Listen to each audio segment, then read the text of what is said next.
Yes, Elsa. I think as we are waiting for those to join, we can take few questions and then we can proceed once they're ready. Thank you. And for that, I can start with any question for, I think as we are waiting for those to join, we can take few questions and then. Is that okay, Esa? Sure, let's take 2 to 3 minutes for any relevant questions that are there, and we can go ahead after.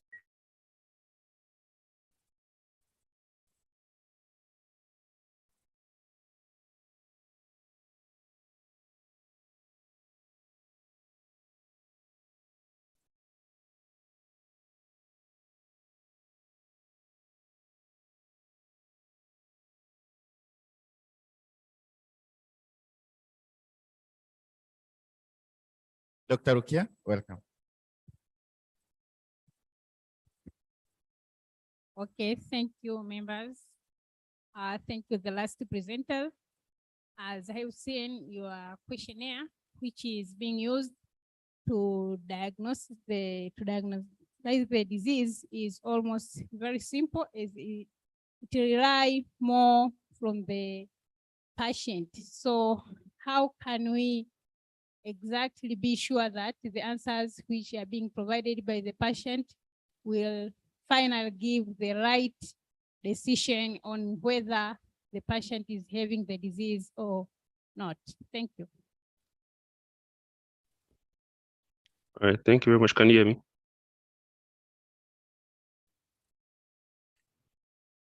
Sorry, can you hear me? The virtual can someone on the physical side confirm if we can hear it?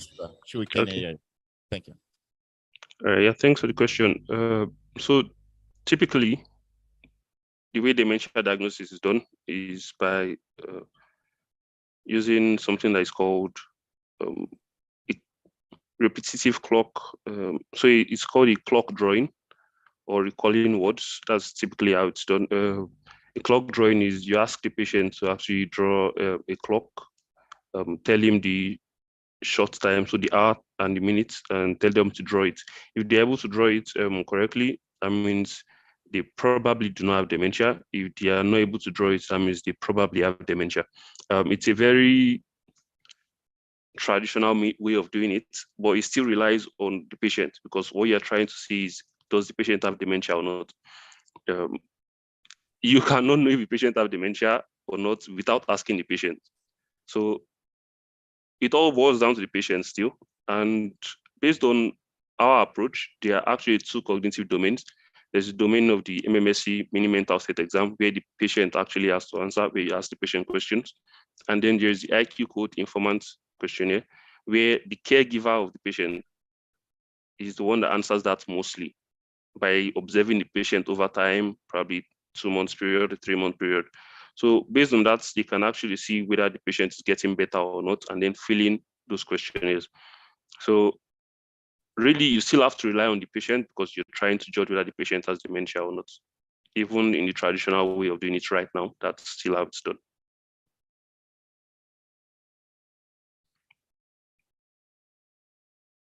Thank you so much, Peter, and we appreciate for your answers.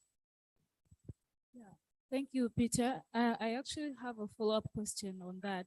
You have explained well that the model actually depends or relies on the patient information. And now I'm thinking that as long as it depends on the patient information, imagine a situation where the model has predicted that the person has the disease and actually the person does not have the disease, because we are getting the data from the patient. And sometimes you don't know the intentions of some clients. So it can happen that the prediction is yes, and the actual situation is a no. So who takes liability when it comes to that? I think I'm coming from the reflections on the responsible AI and ethical aspects. Thank you. Okay, yeah, thanks for the question. That's a very good question. It's something we've not really considered, if I'm going to say it like that. Looking at the accuracy that we got in terms of sensitivity and specificity. So sensitivity is the ability to correctly identify patients with a disease, and specificity is the ability to correctly identify people without the disease. We got accuracies of over 90% for both accuracy metrics, which we think is actually high enough. But in terms, like you said, in situations where probably a caregiver is just trying to be maybe silly and filling in wrong values for a particular patient, then we've not really considered that, because I mean, we've not thought that far as to why a caregiver should want to intentionally fill in wrong values for a patient. But I get your point, and it's something we are going to actually look at in terms of probably adding disclaimers or conditions or terms of use to the app over time. Yeah. Thanks.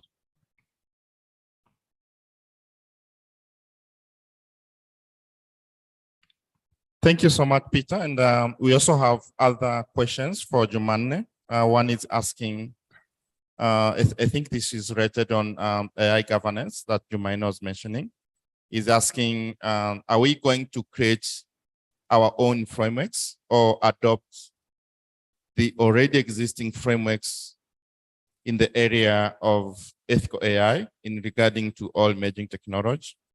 And for the case of bias, how is it addressed? Is it explainable AI part of the measure toward transparency and mitigation around bias?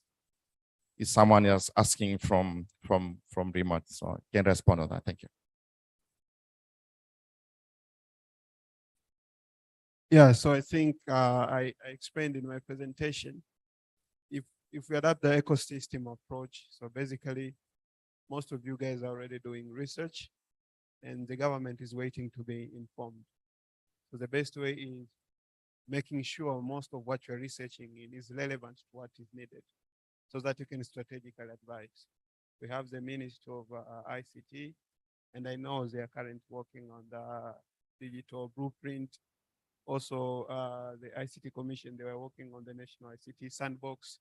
So we expect to see more researchers and experts in those meetings, because you can only advise them what is relevant is happening as far as research and the trends concerned. So I think by working together, we can be able to create a more conducive and adaptive form of framework that can allow us to govern AI in a more effective way. And in terms of bias, I usually have a very simple response. We need to create as many experts as possible who are coming from this side of the world, because usually technology is just a tool and it's informed by who is creating it. If we are the one who are creating it, then at least we'll make sure it's not biased against us. So more talent, if we can get more talent from this side, then possibly we can be able to balance this bias. Thank you so much, Jumaine, for your wonderful reply. So we need Allow to me to add a bit there, because I am a bit of AI ethics, recently been diving deeper into it. So with AI ethics frameworks, the direction we're seeing the development is, well, it's very similar to how we build community-based ethics and morality, because ethics and morality is defined by the societies and cultures we are within. A lot of times the community itself will define its ethics and morals. And what we're seeing is that we can be inspired by existing frameworks and systems and structures, but at the same time, such as a big part of artificial intelligence, we need to contextualize it to our local restrictions and barriers and boundaries. So we could start off with looking at existing frameworks and identifying what works and doesn't, and customize it accordingly. And that seems to be the direction where we're heading. But at the same time, a challenge that comes in is if we are looking at building tools and solutions that we want to implement beyond the boundaries of our own ethics and societies and communities, then we need to look at building in standards that are applicable globally. And for that, we are seeing frameworks and standards for global development and employment, some of which are being developed by groups such as the Alan Turing Institute. So realistically, we'll find a middle ground that works locally as well as internationally, but we will need to define what does that look like. Thank you so much, Esa. I understand AI is one of the very interesting area of subject, and we really appreciate for your answers on that. We also have another question on AI in agriculture, and someone is asking to what extent Tanzania or Anglophone Africa have embraced AI, especially in the agriculture sector. I think this is going to Dr. That was speaking on the agriculture. Yeah. Fue. Yeah. Thank you.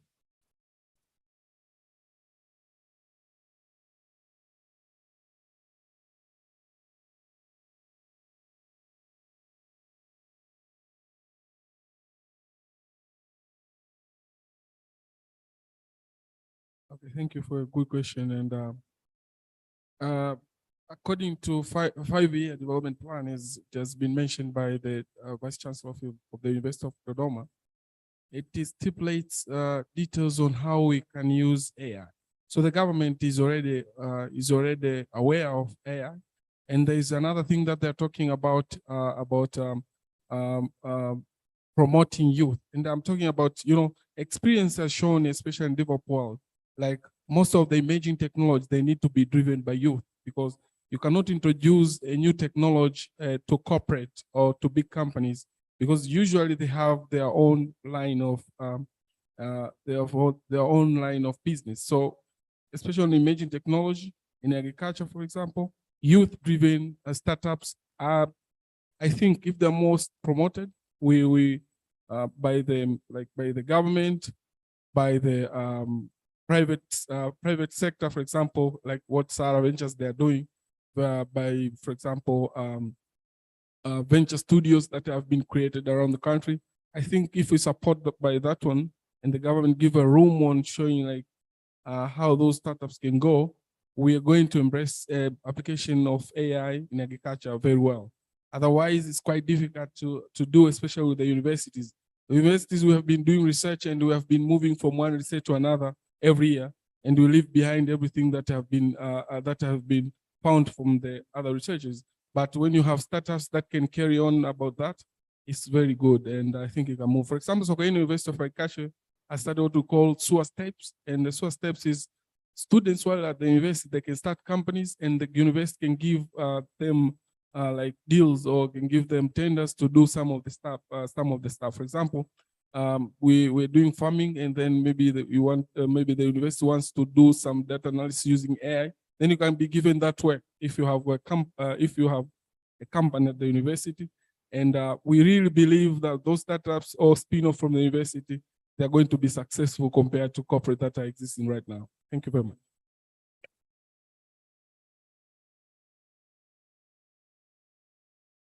Thank you so much for very good feedback and reply on those questions. So that Elsa, I can take back the mic to you and see if there's any question online, or you can proceed if the speakers are ready. Thank you.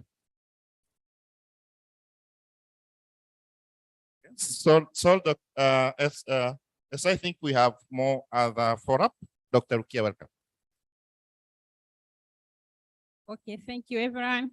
I want to ask just a small question from I don't know if it's doctor or professor from Sokoine University who was answering the question on the agriculture.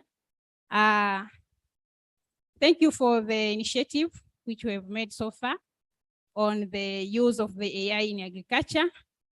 So based on my understanding as of now, using the IoT will result into the increased production of data.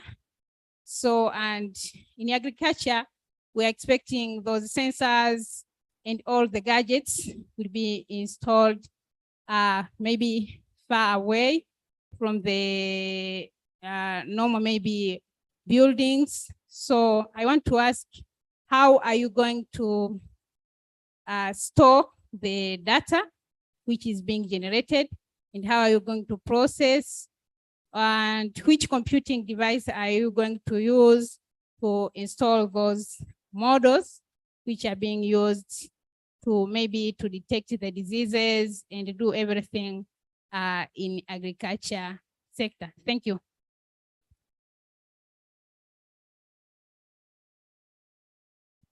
Thank you, Dr. Rukia. So I think it's also again for Dr. Fue.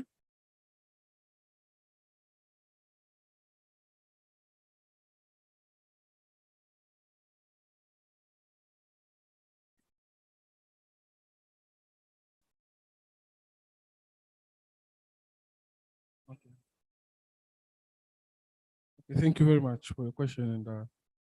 And for IoT, we're talking about systems, or we're talking about devices that are connected to the internet and are sending data to a central system. And most of the time, this kind of system, I've talked about one system, autonomous detector of instance that we deployed at the state of Georgia in the US. Actually, what it does, actually, you have several of these devices around the country, and then those devices will be detecting or will be sending image to a central system that will be counting those data. So you really need a central system that will be storing data. And sometimes there's some kind of analysis you can do, we call at the node, but there's some analysis you cannot do at the node because they might need a very accurate model. And those accurate models, they're quite slow and they're quite resource hungry. So what you do, you need to send them to a central system, and this central system will be processing the data. So for farms that are big, like a farm that I've seen, for example, in the US, they have a system. They have very big servers actually at the farm actually that are processing data.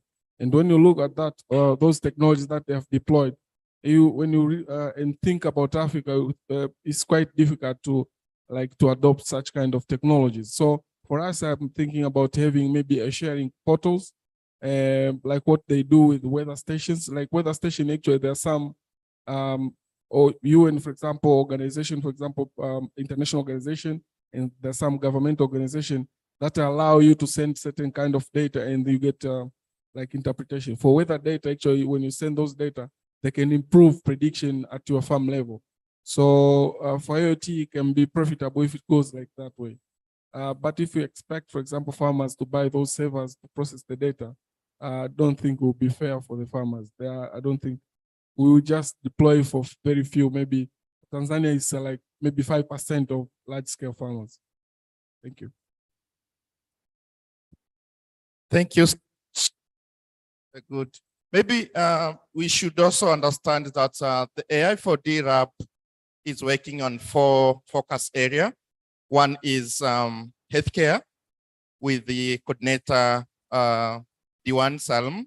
And also we have the coordination unit for environmental conservation and agriculture. And the third coordination unit is on the digital economy. And the last one, or the fourth coordination unit, is on the infrastructure and data ecosystem. So as the RAP, we're also working towards addressing some of those issues. So maybe because 2 more questions were dominating on healthcare and also in agriculture, I could welcome Dr. Devota, the coordinator for the environmental conservation and agriculture, to speak what are the activities the coordination unit is working towards addressing agricultural and environmental issues using AI. Dr. Devota, welcome. Okay, thank you, our good moderator, for the session. I think in response to what you have said, we have started with a key part of what I think Dr. Fue also mentioned, making sure that the relevant stakeholders are well engaged and we derive solutions which are actually going to solve the target or specific challenges in the farming system. So we have started preliminary activities on identifying key stakeholders that we can work with towards creating farmer-centric solutions. And in one of the activity that we are currently looking at is to develop a model for disease prediction. And that to say that we are finding out now ways to begin working with the livestock keepers themselves. Because as Dr. Fu also presented, that we do not create models to inform farmers or livestock keepers what to do, because they already know a lot of knowledge that we actually do not have, or maybe we are trying to build. So it is them to inform us on the challenges, and we bring or we propose the solution, we discuss with them, we build together, we test and validate together to make sure that the uptake of the solutions that we are going to create is going to be fast and they are going to be acceptable to the relevant stakeholders. So that is on one side, but on the other side, we are also looking into conservation aspect, where we are also trying to see what is the way or best way that we can combat the challenges of climate change. And in that regard, we are looking into a multidisciplinary research which can allow us to study how livestock keeping contributes to the destruction of our ozone layer, and how we can actually use AI to monitor that and to also inform the government, which maybe now can have a chance to yield maybe regulations or to improve regulations on how livestock keeping is taking place in the country, and how that can actually influence or accelerate the various approaches to conservation. So that is just two of the things that we're trying to look at currently, but we have room to also explore crop diseases, but we have not yet opened our doors to that because we have just started. And we think taking it bit by bit is going to be helpful, as we are intending to involve the farmers more and the stakeholders more than what we know, because we think it is important that we learn from them first before we can actually deploy or develop anything. I think that is fair enough for now. Thank you, moderator. Thank you so much, Dr. Devota, for highlighting what are the plans and vision of the Environmental Conservation and Agriculture Coordination Unit. We also have Salim Diwan, who is the coordinator of the healthcare, have few questions, and probably if you have any comments to give out, you are welcome. Thank you. Thanks, Dr. Matogoro.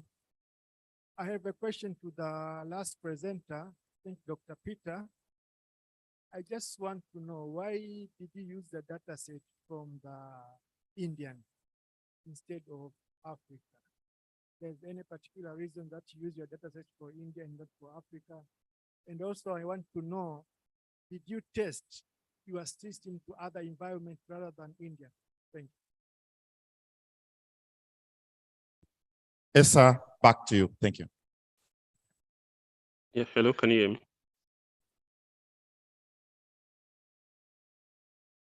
Yes, hello, can you hear me? We can Okay. hear very well. Thank you. All right. Yeah, so it's actually a bit difficult to get dementia data. Even the data set we got, it's not a public data set. We had to have access using the Demo network and the Alan Turing Institute. So there are a lot of data sets on dementia, and there is currently none, as far as I know, specific to Africa itself, which is why we actually made use of the last data set from India, because the conditions are quite similar, like I explained. They have also low patient-to-doctor ratio. They have a high percentage of people living in poverty and things like that. So we thought about how similar the conditions were, and that was why we used that. In terms of generalizing it to other data sets, there is also the Adams data set from the US. It's a dementia data set as well. We actually generalized our approach to the Adams data sets, and we got an accuracy of 91.93% for cross-validation and 88.04 for standard classification. That's leave one out. So we think it's actually very generalizable. So in time when we have an African data set, we like to try our approach as well and see the kind of accuracy we are going to get on an African specific data set. Thank you so much, Peter. You mentioned something very critical. As the RAB, we are working towards generating the African origin data set to address some of the challenges that you have highlighted. If you were asked to say only one statement on what can be done to contribute in generating the African origin data set, what could be that statement be? Welcome, Peter. Thank you. All right. So in terms of generating African specific data set, I would say there needs to be probably an institute ready to actually take on the task. In terms of, because the last data set was gathered over a period of 2 years. Dementia progresses or regresses over a period of time. So there needs to be probably an institute ready to carry out this particular task. And also in terms of an African specific data set, our approach as well, we've not gotten that sorted yet. I'm guessing we'll need a lot of probably more privacy, more protection if we are going to be using medical data or storing medical records. But this platform can also be used to gather that sort of data. So if we have this kind of platform and we have patient records over time, we can actually use this platform as well to gather records based on an African specific data set. Thank you so much. Elsa, you can proceed. Thank you. Thank you so much. I see that Tijo has joined us. Are you able to present right now?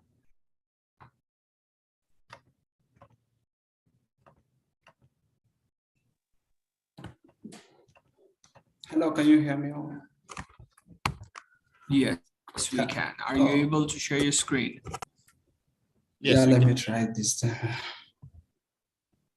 All right, we will have to request to keep your presentation to 20 minutes in observation of time before we head for lunch. Oh, that's fine.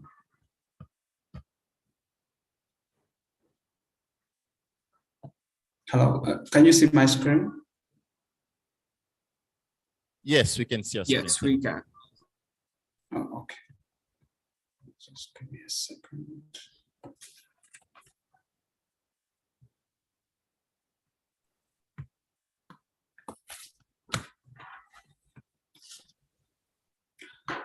So, hi everyone, my name is Letijo Muchalamakama, a senior software engineer at the National Center for Artificial Intelligence and Robotics in Nigeria. And for the past 1 year, I've been working with Dr. Raghib Sullivan, who is an assistant professor at the Department of Computer Science from the University of Copenhagen in Denmark.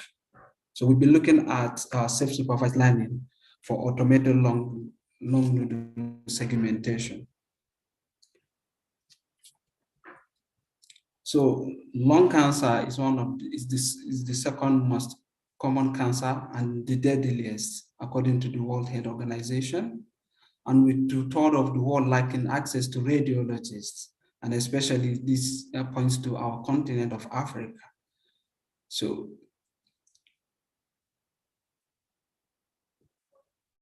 early detection of this disease has been identified as the only way to tackle the disease. But as we know, our continent lacks access to resources such as these modern modalities, radiological modalities like X-ray machines, CT scans, and also the experts to make use of these images in diagnosing this disease. So we come up with a plan of using self-supervised learning to solve this problem. Related works. Most of the medical imaging segmentation that is currently being used is using UNet, which is the state-of-the-art segmentation model. So in his work, Horizon Bola showed how you can use the units to carry out medical image segmentation. And then also Sullivan et al. Uses data imputation, which uses a generative model that is pretty much very expensive to train to do long noodle segmentation using what they call variational data imputation. And then also Setting et al. Uses transfer learning to do preliminary long noodle detection.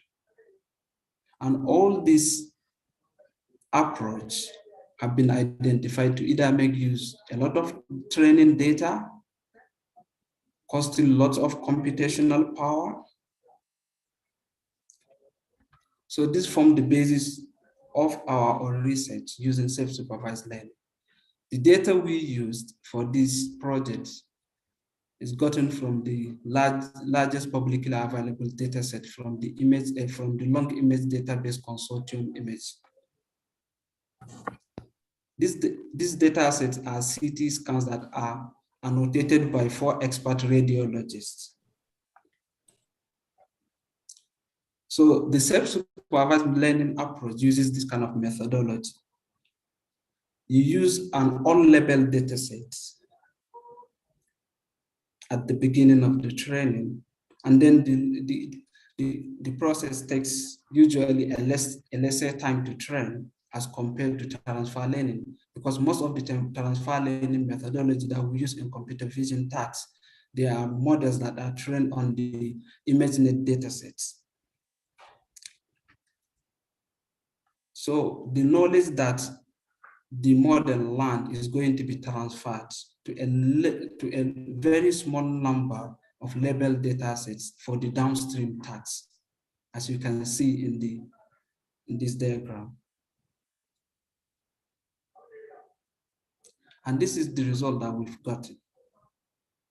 In this result, we are able to show that even when you use it, that self-supervised learning is very, very important, is very, very useful, especially when you have little labeled data sets.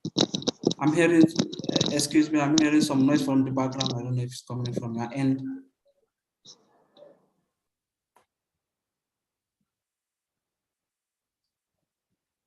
Can I continue? Hello? Yes, you can continue. Yeah, I was hearing some noise from the background. He has been muted. Oh, okay, thank you. So here is the illustration of the result that we've gotten so far, comparing our approach with the standard unit approach as well as transfer learning approach.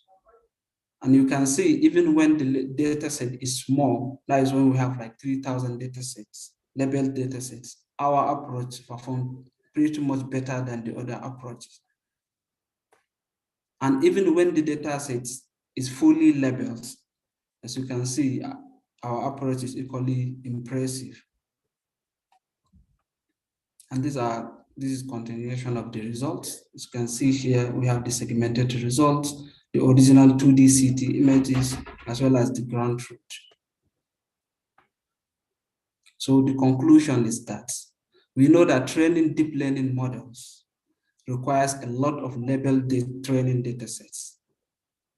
And it's often very expensive as well as time consuming to create, especially in the medical domain, taking into consideration of the legality that is surrounding most of the medical data sets. So in this kind of scenario, the self-supervised learning approach can be adopted. And as we've shown in our results, even when you have a fully labeled data set, our approach performs better than transfer learning, as well as using the basic unit approach. So thank you very much.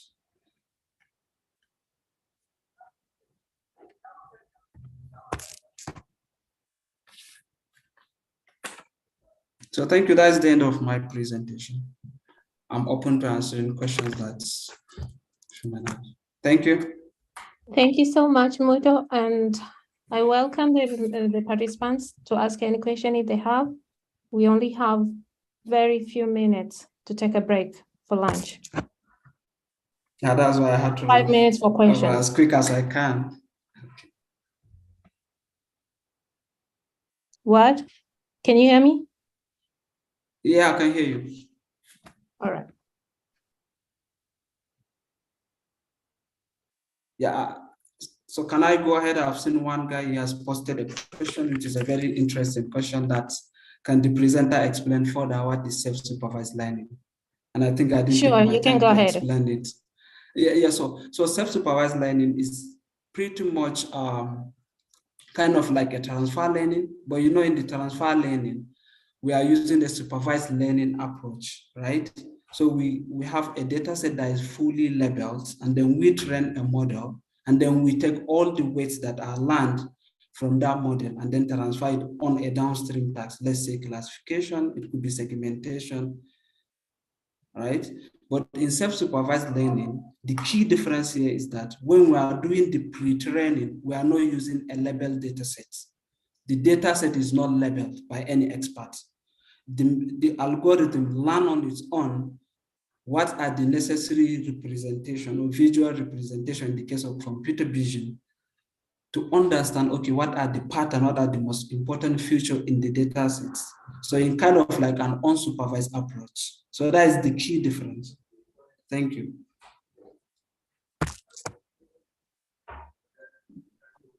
Yeah, I think somebody says, is it similar to semi-supervised? It's kind of similar, but it's not, because in semi-supervised learning, you still need some of the data set to be labeled, right? So in this case, in self-supervised learning, you don't need any of the data set to be labeled. Thank you.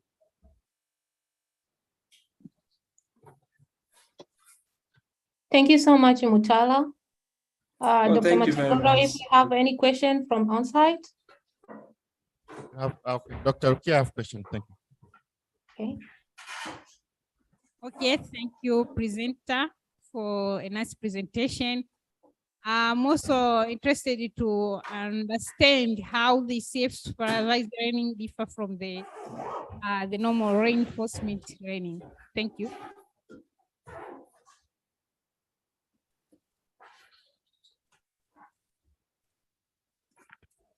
I'm not sure if I got the question. I don't know if somebody can repeat the question for me. I'm asking how the self-supervised learning differ from the reinforcement learning. Oh, that was a nice question. So basically, I think I don't have a lot of knowledge about reinforcement learning, but I think in reinforcement learning is like you are now teaching, like you have like an agent, and then you are trying to give it like a reward when it performs well, and then you try to like sort of like penalize it when it goes the wrong way, right? So in this approach, they are all machine learning algorithms. I don't think they are similar in any way. Yeah, because here in this scenario, we don't have any reward when the machine learning algorithm is doing well. There's no any reward or penalty attached to the training, so to say.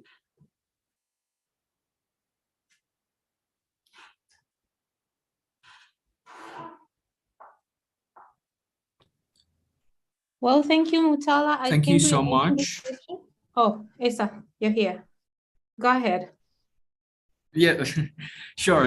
So as Gloria was saying, thank you so much. Someone we are going to, yes. One more question, and then we can go for the lunch. Let's just use Please one do minute. make it a short question. Yes, we will need to head for lunch and be back by 2:50. Okay, thank you. Thank you, presenter. I just want to ask, I'm just curious to know the performance of your model or algorithm. Have you tested the model with the fully labeled data set against the one that is self-learning, so that we can get the performance of your model? That the comparative analysis between the two, and then we get the get to know the accuracy of the system. Yeah, we did that. We have to do that anyway. We did that. So the overall accuracy of the model on 12,000 samples labeled data set, it's 85% accuracy, F1 score rather. We didn't use accuracy because of, so we use an F1 score or a dice score. As you know, that is the metric, that is the standard metric that is used in segmentation. So we had 85% F1 score. Thank you. Thank you so much. I think we now, Esa, you can proceed. Thank you. Oh, thank you very much. Thank you so much, everyone. We're going to take a short break for lunch now. Please, we will take 40 minutes for our lunch break. We will be back at 2:50. And from there, we will be getting ready for our next set of presentations, which I believe are going to be the final sets of presentations for the day. We have 4 upcoming presentations. Please feel free to look at the website schedule for reference if there are any specific sessions you're most excited for. In the meantime, feel free to tweet, post online on LinkedIn, Twitter, whatever you're most comfortable with about the events and sessions you particularly enjoyed. Have a good lunch, and we hope to see you soon.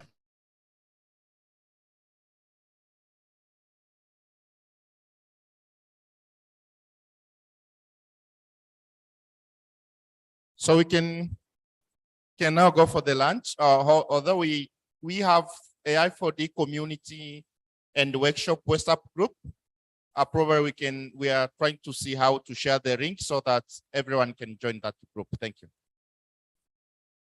Karibuni sana kwa chakula sana.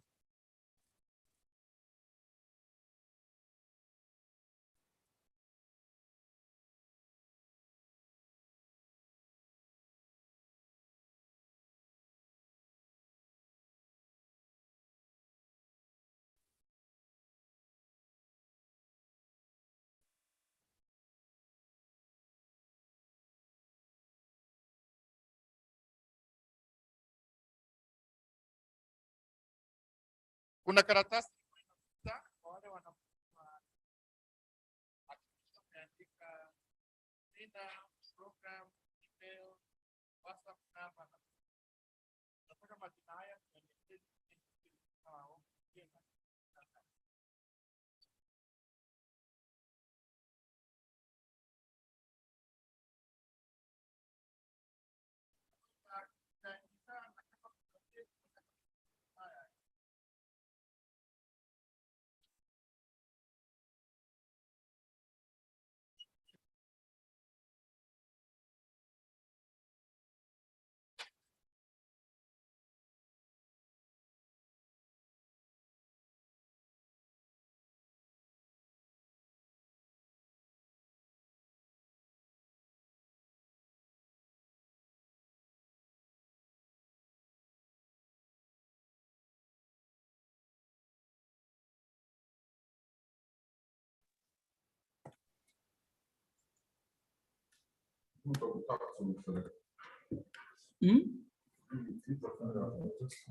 Let's go and eat. Hungry. Now I'm okay. Okay. No, guys, go. What? This is my boundary here. And next is in front of you is a table, and it's a very hard one. If you kick it, you kick your leg. So I feel like I don't want this shit. Shit will be defined here. Easy on the way from you guys corrected. Yes. Probably. Yeah, let's be going away. Come, let's go. To see the program. That's not the issue with that. I think, but knowing that what this is. So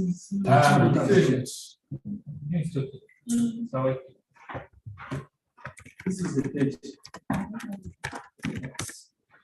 I'll put you I'm gonna do laptop.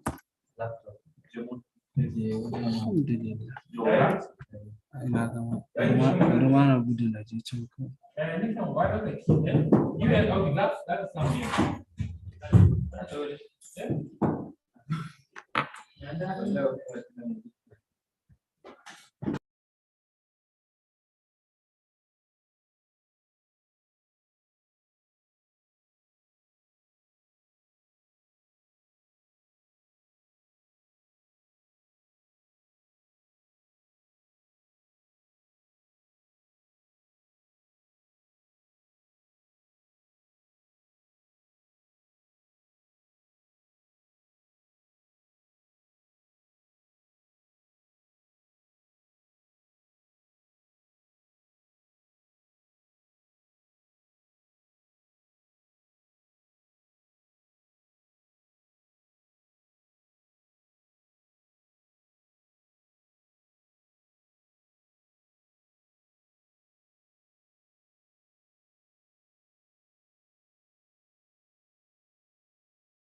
Good afternoon, everyone. I hope you're having a good lunch break. Let's start reconvening. If the facilitator at the university can also start bringing back everyone into the room, and we can get our next presenter ready.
Good afternoon, Dr. Nick. Can you hear me?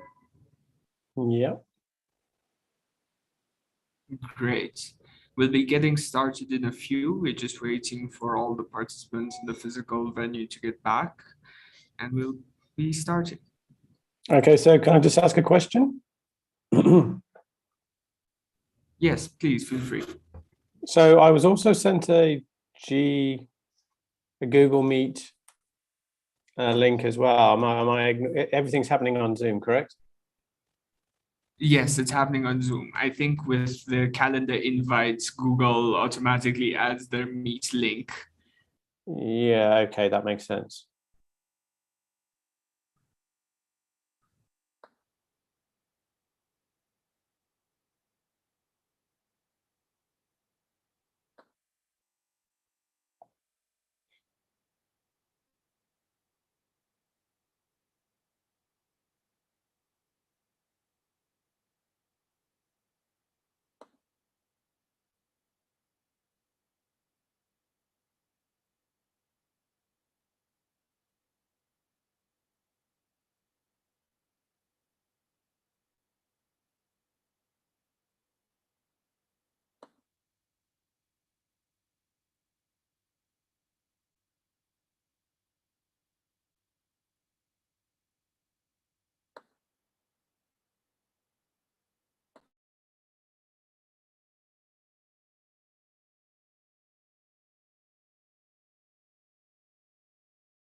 Hello again, everyone. Thank you so much for joining us for the second half of the day.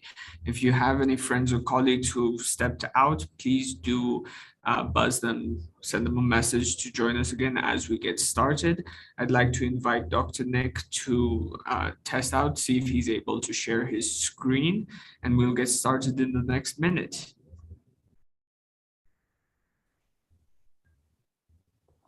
Hi, everyone. Let's just do the test. How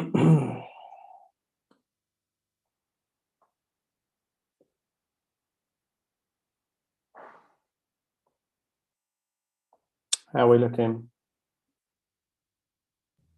Looking good. We can see your screen.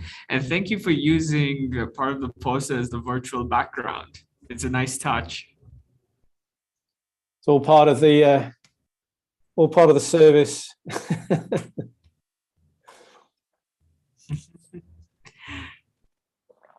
And whenever you're ready, we can get started. Looking forward to it. Well, hi, everybody. Welcome to the afternoon lunch session. So hopefully everyone's had coffee and awake. I don't know where everybody is around the world or the continent, but welcome to the AI4D workshop. It gives me a great honor to be included in this. Thank you to the organizers for inviting me. It's been a long day. So, yeah, I mean, broadly speaking, I'm going to be talking about the African AI ecosystem. We recently launched the State of AI in Africa report, which is really what I'm going to talk about in terms of the title of this talk. Just a little bit about me, for anyone that's new to the community. I'm a Brit. I married a South African, and now I live in Africa. I've been here for over 10 years now, based in South Africa, just outside Cape Town. My background is I originally trained as a chemist, so that's quite a long time ago. And then I got involved in technology transfer, looking at technologies for solving challenges in the environment space. And then mainly worked in software and tech since then.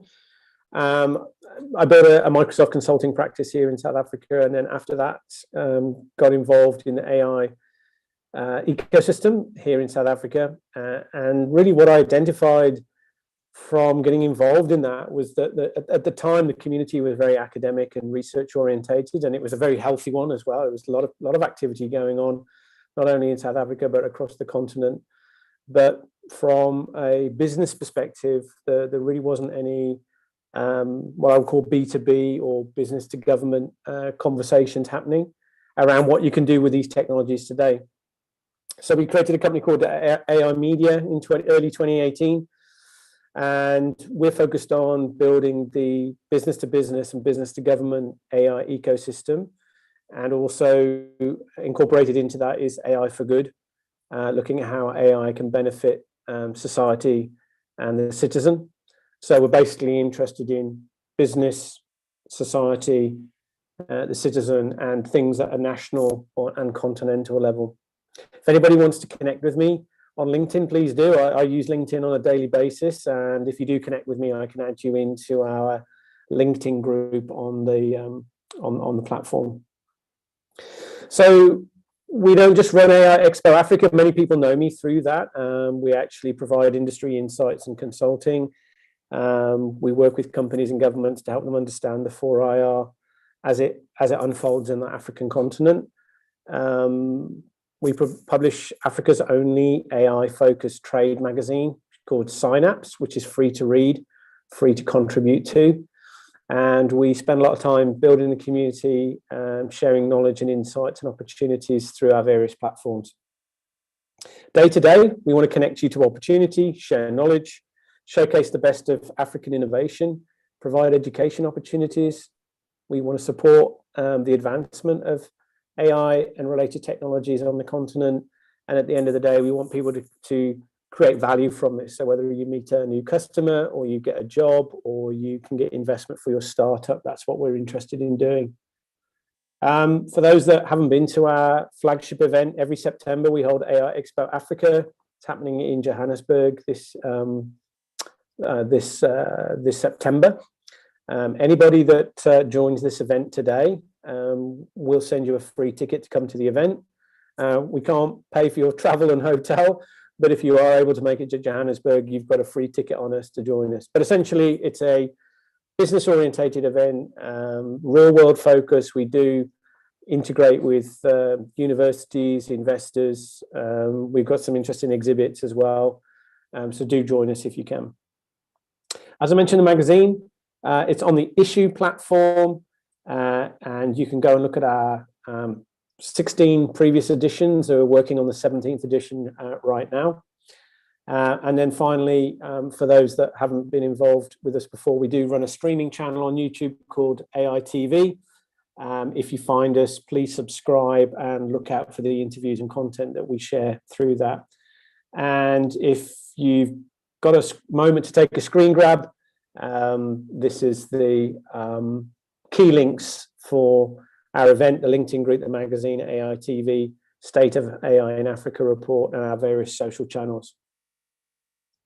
So if we want to look at the African ecosystem, when I started on this journey, we started doing some research in 2017. There was an analyst report that published information about the global AI startup scene. And when I looked in the report and I looked at the Africa map, it was blank. So basically they were saying there's nothing going on in the startup scene in Africa. And this was 2017. So for me personally, that was a challenge. I actually was aware of quite a few startups at that time across the continent, not just in South Africa. And I was also a little bit frustrated, if I'm honest. Africa as a region historically and still currently is either a geography which people associate with bad news stories, negative stories, and or the information is missing or sketchy at best. So for me, this was a big disappointment. I personally set out in my own sort of mission in life was to change this and to invest my time and effort into doing this. There wasn't much in the way of analysis across the continent. There were some general reports, one by PwC at the time, another one by Accenture South Africa, but they were very high level, and they were broadly based on survey type questions, mainly for enterprise type customers. They were very good, but they weren't really comprehensive around showing what was going on across the continent. Other research available at the time was also what I would call more academic. Lots of research papers, obviously, more academic, theoretical, applied, blue skies type research. So we really set out on a journey to try and plug that gap, essentially. As I say, if you do want to get a copy, it is $100. But again, if you're a member of this session today, and I can get your contact details, we'll send you the 100% discount code, and then you can get a copy for yourself. So maybe the organizer can send me your details, and then we can send you a free ticket and a free copy of the report. We're very lucky that in putting the report together, we had some executive forwards by two individuals. Stephen Abaraki gave a global forward. He's one of the original founders of the global AI for Good movement through the auspices of the UN ITU.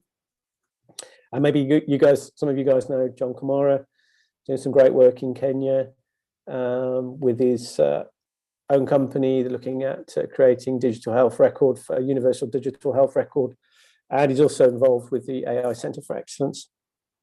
So let's get into the actual report and mapping the African ecosystem. So we used three main sources of information for this report. One of them was LinkedIn. The other one was Crunchbase. And the third repository was a database that we've created ourselves. We've got about 2,200 entries on that database at the moment. So essentially what we were trying to do was try and get a picture, where does Africa rank as a continent? Obviously, some people still confuse Africa, they think it's a country. Obviously, more enlightened people realize it's a continent. But where does it at the continental level fit in against some of the bigger regions? So NAMA is North America, which includes USA, Canada and Mexico. Obviously Europe constitutes the mainland, Western Europe and former Eastern Europe countries. Then we've got Asia, Middle East, Latin America, and then Africa. So basically this was analysis done on the number of companies on LinkedIn that specify that they have a specialism in artificial intelligence, just to baseline what we've got in terms of sort of comparable numbers. So, by far way ahead, was North America, closely followed by Europe, and then Asia, and then Middle East, Latin America, and Africa. So broadly speaking, the Middle Eastern market, Latin America, and Africa, not too dissimilar in size. And then obviously you can see, the broader regions of North America, Europe, and Asia. Not unsurprisingly, a lot more entities in those regions. But it was just good to see, where do we fit in numbers wise. If we then do some sort of smaller comparisons, and here I was interested in things like the BRICS countries, so comparing us to, say, South Africa and Brazil, for example, and then where do what some sort of comparable countries for South Africa and Nigeria, one being Israel, for example, and UAE and Brazil, United Arab Emirates and Brazil being about the same size as well. So you can see that South Africa and Nigeria, which are number 1 and 2 in terms of the top countries in Africa, broadly have the same sorts of numbers as a country like Israel. And then, if you're looking at, say, UAE, which is a small geography, it has about the same number of companies as the whole of Brazil. Now, the interesting thing I wanted to show on this particular stat is that UAE and Brazil, UAE and Israel are actually very small countries. But the interesting thing about them is that their national governments are tremendously behind 4IR technologies and artificial intelligence in general. They have national strategies, and they spend a huge amount on R&D and academic research. So it was one of the first observations I made when putting this data together was that you don't necessarily have to be a big country to be winning at AI. If you're a small country and you've got national government strategy and a will to invest in it, and investment meaning investment in research, investment in startup ecosystem, legislation that supports that, and a general sort of movement behind it, you can win at this. So it was just there to sort of do a little bit of a comparison between a couple of key African countries. So let's look at the ranking across the continent. Now, if we draw down now into Africa, I mentioned Nigeria and South Africa as sort of number 1 and 2, closely followed by Egypt and Kenya. So there's sort of the top 4. That neatly kind of is also reflected in the investment, which I'll come on to in a minute. And then you've got a kind of the next tier down, you've got Morocco, Ghana, Tunisia, and Cameroon. Interestingly, again, Tunisia, very small country. But again, they have an AI industry association. The national government is very behind these technologies. And I'm sure you've all heard of the success of the Tunisian-founded company InstaDeep. Still one of the most successful case studies. It's included in the report as well, that we have on the continent, and they just secured $100 million Series A funding at the beginning of the year, which again is a major achievement. But the other interesting thing is that we've got all these other sort of secondary and tertiary countries in terms of the numbers of companies declaring a specialism in AI. We're looking at Central Africa. There are countries there that do have a small and growing ecosystem. Countries like DRC, for example.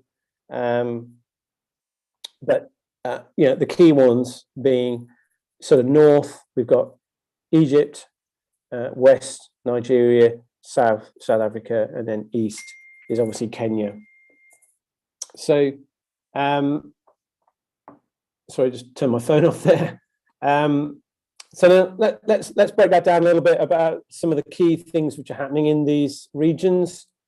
So I mentioned just at the beginning here that it is obvious once you start to break it down that certain countries are doing certain things as strategic initiatives within them. And I've listed a couple here. This is not an exhaustive list. For example, Mauritius is not mentioned here as a logo per se, but some of the countries in Africa that have got behind AI as an enabler to create jobs, to create startups, putting AI in the education system, or certainly 4IR technologies in the STEM segment of education.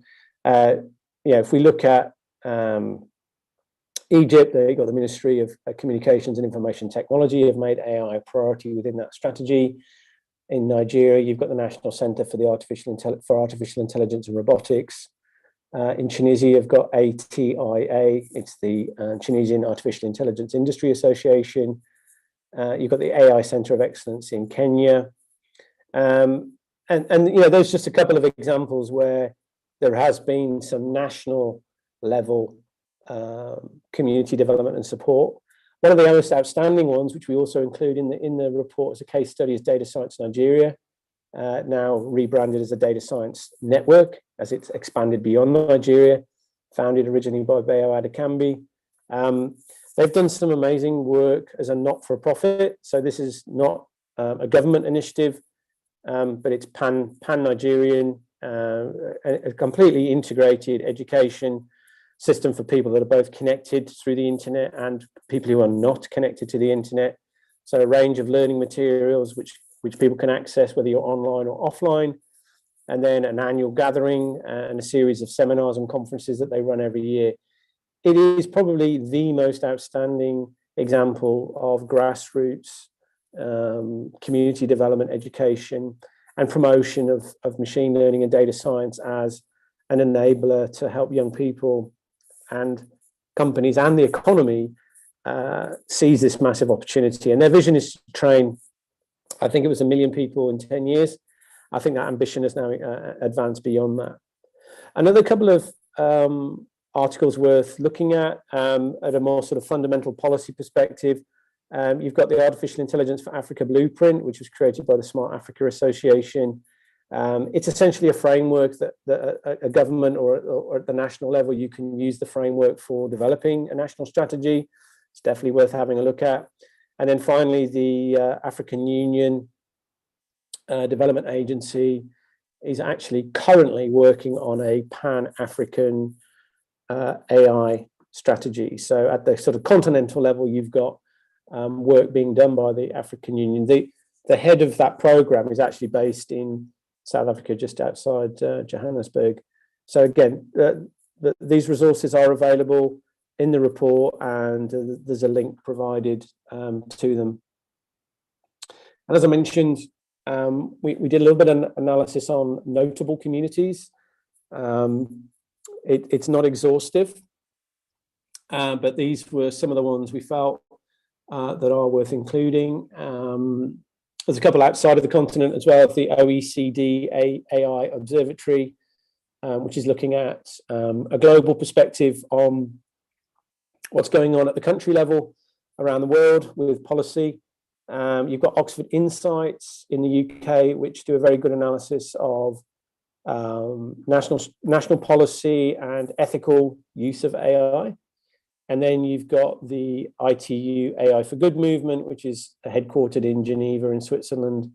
Again, another great repository of content. They have their online 365 days of the year community, which you can also join and get involved in. So hopefully this will be something that's used to anyone that has a copy of the report.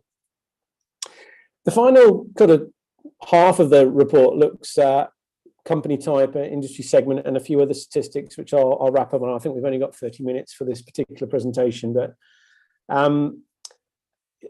essentially what we wanted to do was just get an understanding of what, who owns these companies, what is the status of these companies? Are they all small companies, big companies? Are they all corporates? Well, the interesting thing when we looked at this was that the vast majority of them are privately held. Again, maybe that's unsurprising to many, but again, it shows that the private sector is where most activity is. The public companies, obviously the listed companies like Google, Microsoft, Amazon, IBM, etc. Obviously they do feature as well in this, but overwhelmingly it's privately held companies that dominate. And then we looked at industry segment, and this was quite interesting. We identified the industry segments that companies that we've looked at declare. Not all companies declare it, so there are a few gaps in the analysis, but essentially we wanted to look at the number of industry segments that these companies declare that they reside in. We actually identified 121 different industry segments. Now, the vast majority declare themselves as IT, technology and services, and computer software or internet. That's kind of a general segment. But many of the others obviously then declare the segment that they actually predominantly operate in.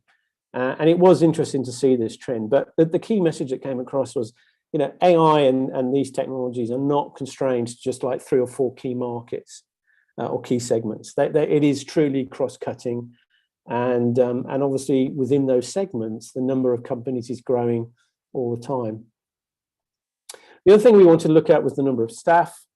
How big are these companies? How many people are there? What does this mean from a job perspective? If I was a government minister, which companies and why should we be supporting them? Well, again, the other interesting thing we found was that almost 75% of the companies had less than 100 staff.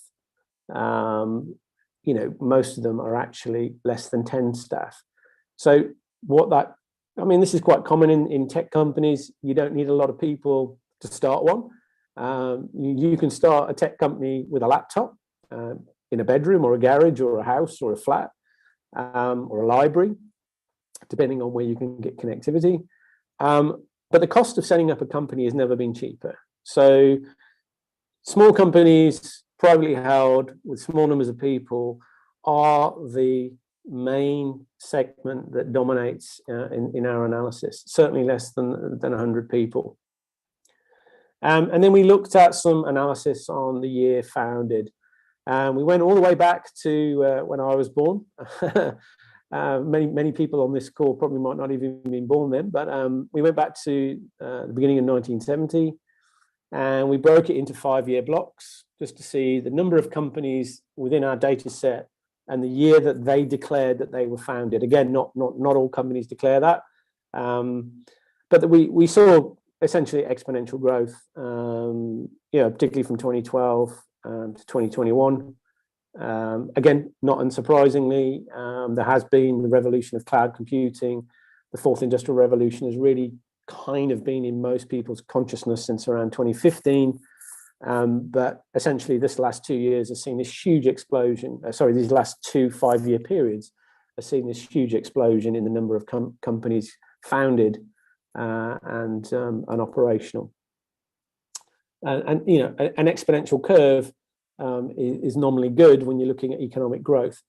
The kind of caution on this was that for the last 5 years, there seems to have been a slight decline or a drop off in the rate of increase. Now that might be due to several factors, one of which in this last period we've had COVID. Maybe some companies, are reluctant to set up in this time frame that we've had. It's been a very unsettling couple of years, and maybe that's the reason. Maybe also this just happens to be, the sweet spot of where we've got to with AI. We're not going to see this exponential growth anymore. I mean, we'll probably see growth, but it'll sort of tail off, probably look more like an S curve. But it certainly is interesting to see that this is a growing segment. Just to wrap up, really, I mean, the investment landscape, we did look at this. I mean, traditionally, South Africa, Nigeria, Kenya, and Egypt have always been in the top 4. South Africa used to be number 1 in terms of total tech investment attracted. It's now number 3, very closely followed by Egypt. But Nigeria and Kenya are overtaken. And I would direct you to the information that we got this from Max Cavallo and Maxim Bayan. Their Africa Big Deal. This is the data set that they produce, and they update it every quarter. Probably the best data on tech investment in Africa. I encourage you to have a look at it. But essentially, from analysis of AI and deep tech segment investment, we went to Crunchbase for this.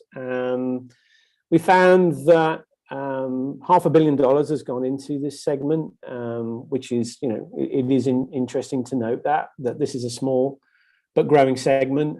The biggest segment being fintech, which has attracted most investment to date, and that the main countries dominating are South Africa, Tunisia, Morocco, Nigeria, Egypt, Ghana, and Uganda, closely followed by Kenya as well. So it's interesting that you might dominate as a country in total tech investment, but you might, when it comes to AI, then it's slightly different. And then you get these mega deals, which then skew the data even further.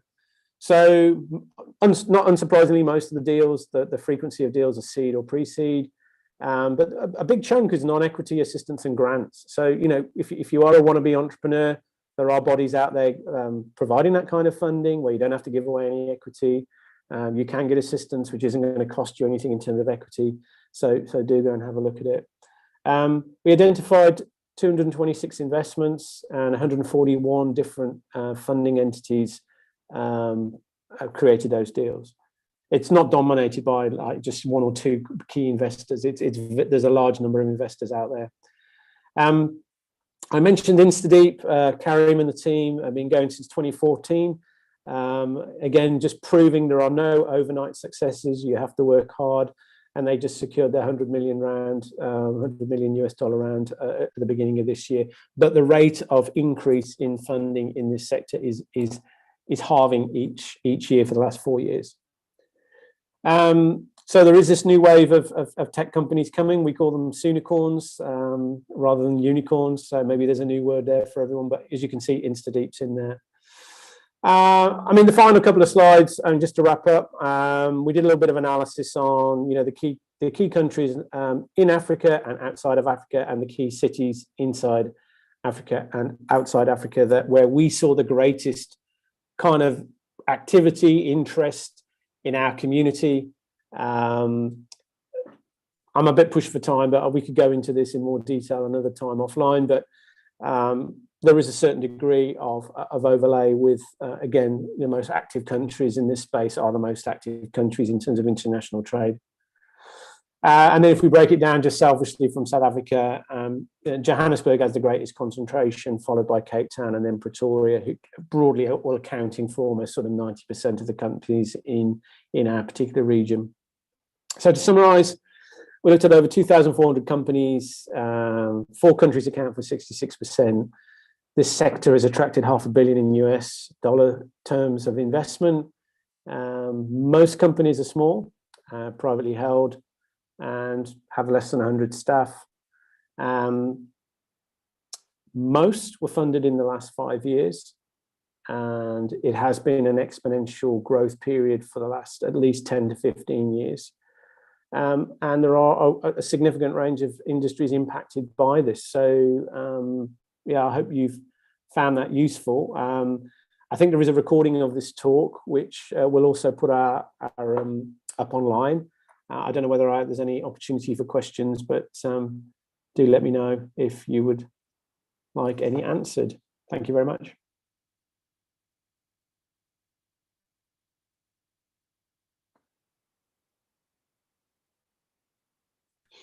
Thank you so much, Dr. Nick. For any participants who have questions, please do use the Q&A functionality. We would like to move on to the next presentation. And Dr. Nick, if you're able to stay with us for a couple of minutes, any questions that pop into the Q&A, you're free to type in an answer for directly there as well. Thank you for sharing your LinkedIn. I'm sure if some people have any specific questions, they would reach out to you. Thank you. So far, I do not see any questions popping up. So I would like to invite Alex for the next presentation. And in the next minute or so, if we can test the mic and share screen. Great, thank you. Thank you so much. I'm going to see if my screen can share. Give me one moment.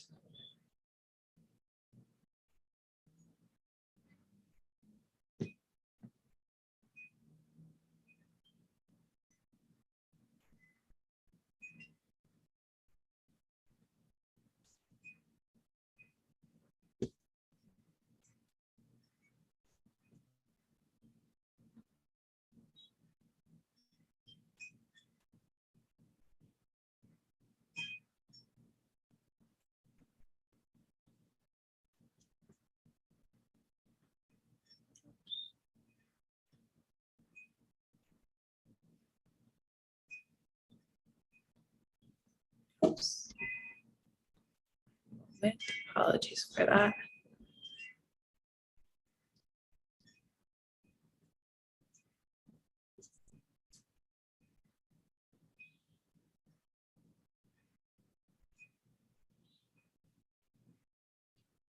My internet is a bit slow. Would anyone mind confirming if you can hear me okay? Yes, we can hear you clearly. Fantastic. Okay, one moment, I'll get my screen up.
Okay, can everyone see that okay?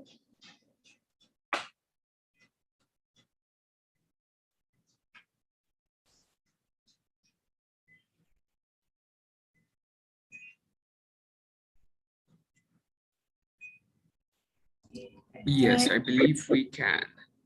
Perfect, perfect. Okay, then with no further ado, we will get started. First and foremost, thank you so much for inviting me to speak today at today's event. It's been a great pleasure to hear some of the other speakers, and I'm here today to speak to you all about gender responsive data projects, including why gender responsive design is key for more just, effective, high quality, and actionable research and innovation. I'm here on behalf of Ladysmith. We are a feminist research collective, technically based in Canada, but our team is found all around the world. I, for example, am here in Cartagena, Colombia, on the Caribbean coast. And originally from California, received my training in gender data and public policy from Columbia University in New York.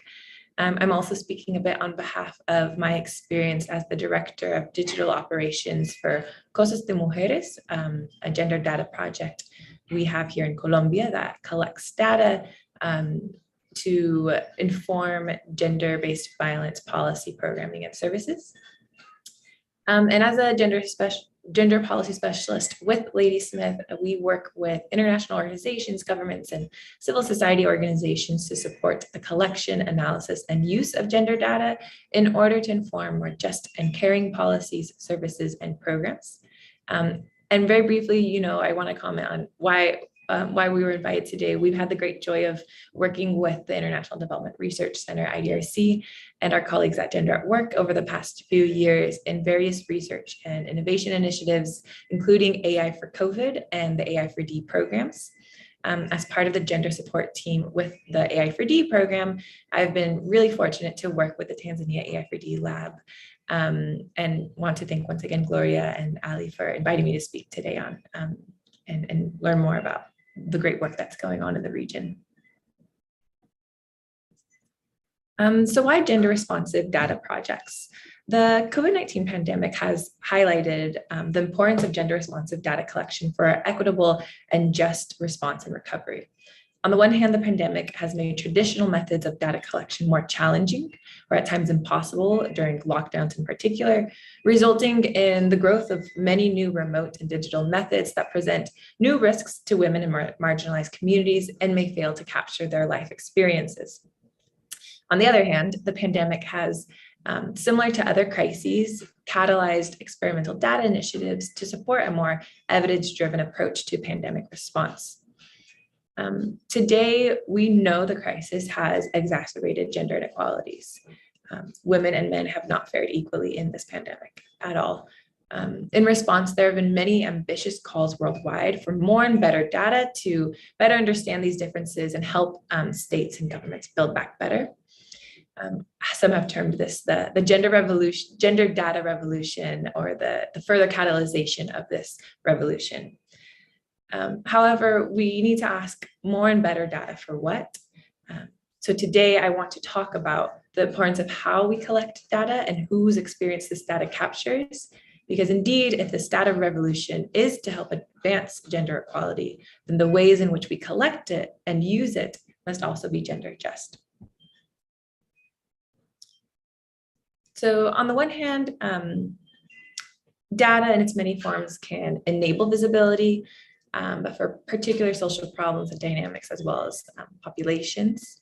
We know data shapes how we develop policies, what actions we take, but we know that historically data collection has excluded and invisibilized the experiences of women and marginalized communities. This is particularly of concern when we're thinking about AI. As you all know here, AI and machine learning absolutely pose immense, significant, and promising possibilities for growth and innovation, addressing today's biggest societal concerns, whether we're talking about technology-facilitated violence and technology-facilitated gender-based violence, to food security and so many more issues. But it also brings immense challenges. If our data is biased, then the technologies that are fueled by this data, of course, will be biased and potentially severely harmful. AI, as the last presenter was mentioning, this is of course a growing and emerging field still in the grander scheme of things, but it's not new enough for us to now be naive of the potential risks. And therefore, we need to leverage what we've learned so far about the risks of biased data to ensure that not only, first and foremost, that AI technologies are not creating harm, and secondly, to maximize the actionability of these technologies and their ability to inform public policy and to develop solutions to some of these problems that I laid out previously. So the idea of gender responsive data projects is to indeed do this, to address these historical biases and gaps, and most importantly, again, prevent risks of harm. And I want to give one example from a really fantastic organization in this space. If you haven't heard yet about Policy, they are based in Uganda, and they are doing a lot of fantastic work around data technology and gender. And one of the recent reports, Engendering AI, provides numerous examples of cases in which AI has been, has had negative consequences or unintended consequences. So one of the examples that they mention is the fintech industry in Africa. and digital lending apps that use data on credit histories and internet browser activity that to determine creditworthiness. There's a lot of potential here, but if these are the sources of their data, we know that there could be some biases. Given what we know about gender data gaps on digital participation and the gender digital divide. Of course, women do not have equitable access to these to these things. Consequently, when we make apps then that are using biased data, they're going to have biased results. And so such apps like this that were described in the report have actually led to women receiving lower credit scores than men. And this, of course, exacerbates inequalities, makes it more difficult to secure loans and investment. And so for such applications, again, there's great promise here, but we need to be thinking about how gender affects the collection and use of data, monitoring effects, and thinking about how such technologies can be leveraged for advancing gender equality rather than deepening inequalities.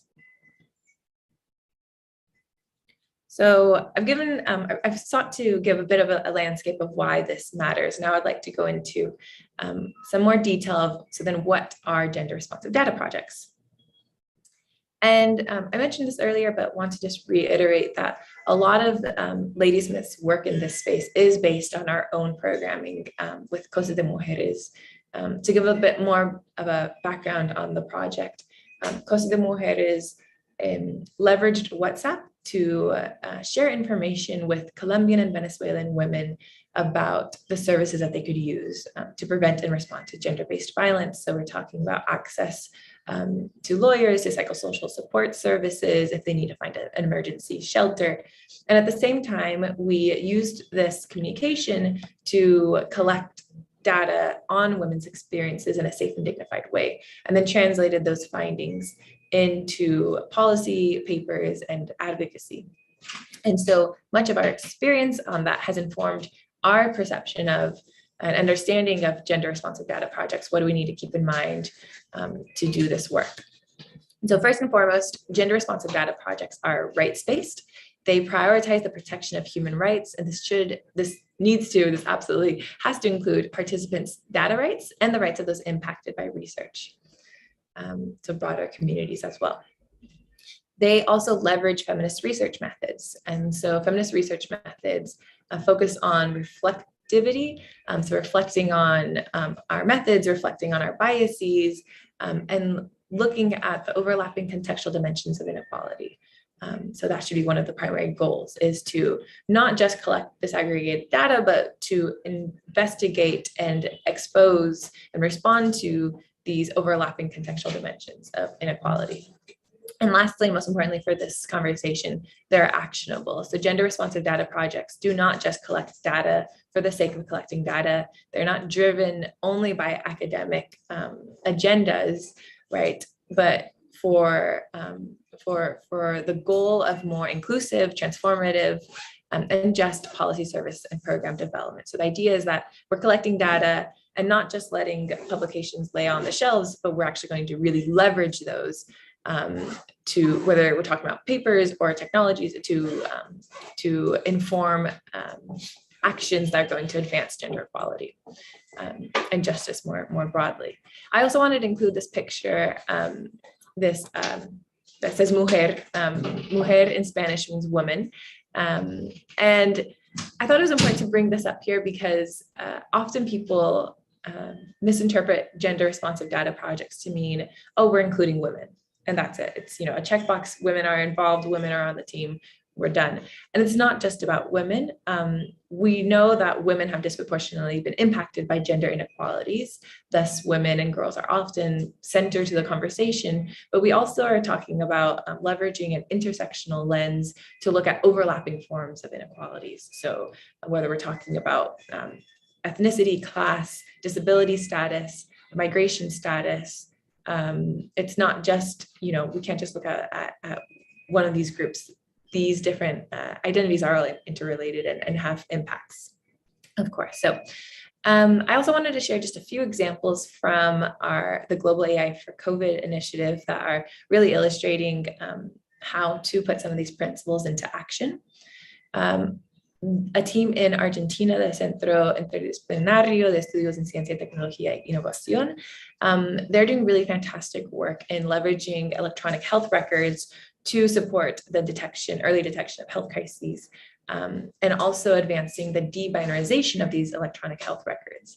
But in this work, they also identified that by de-binarizing electronic health records and potentially visibilizing, for example, the experiences of transgender people, that could pose potential risks. When you are visibilizing a marginalized group, that could help bring greater awareness to their experiences and human rights concerns, that can also lead to them being even more targeted and harmed. And so what they did to really focus on the protection of human rights and put that first and foremost in their research, they have been engaging very deeply with civil society and advocacy organizations in order to identify what are the risks, how can we do this in a safe way, so that we are making more inclusive and less biased healthcare data, but not doing so in a way that's going to create potential harms. And so that was a really fantastic example, I think, of this first principle of protecting human rights. Researchers in Senegal and Mali that are also part of the Global AI for COVID initiative also exemplify the use of intersectional feminist analytical frameworks. They're using quantitative and qualitative data to reveal inequalities in the pandemic's impacts, including the disproportionate cost to informal workers. And so this is, again, another positive example of really using those feminist methods and analytical frameworks to dig into not just exposing the inequalities, but also using that qualitative data to explain why. And we also see the York University's Africa Canada Artificial Intelligence and Data Innovation Consortium is engaging community leaders and policymakers to co-develop research questions and actionable solutions, such as identifying more accurate COVID-19 hotspot identification. And so this last example speaks to the importance of that really deep community involvement, the engagement of stakeholders, so that we both identify the risks as we saw in Argentina, but also so that we identify where's there a need for data collection and AI technologies so that our solutions are more actionable and usable. And so the consortium led by York University really exemplifies that as well. I've gone through now why gender responsive data projects are so necessary. Given a few examples of what do we mean by that, who's doing this, what are some of the key principles of gender responsive data projects. Now I want to get a bit into how we can design these types of projects for research and innovation. One of the key concepts here is to consider gender responsiveness, gender and inclusion at all stages of the data lifecycle. Sometimes there's a misinterpretation that, again, we've checked the box on being gender sensitive, gender responsive because we have enough women on our team, done. Or maybe, we've disaggregated the data, done, that's fine. No, that's not what we want to get across. Instead, it's about thinking and reflecting upon these themes all across the life cycle of a project, from the planning, collection, processing, analyzing, and then sharing of data. I don't have time, or I don't think I have time to go through all of these. So I've highlighted in this presentation just three, the planning, the collecting, and the sharing of data. And I'll include a few resources at the end that go a bit more in depth on some of these. But so how do we plan a gender responsive data project? Well, representation isn't the only thing, it is an important thing. We know that globally only 22% of AI professionals are women, at least that's based on data from 2018. And even when women are employed in these roles, very few of them are in decision-making positions. And so it's really important for us to be thinking about who's represented on our team and who is influencing decisions around data collection, analysis, and use. And why is that?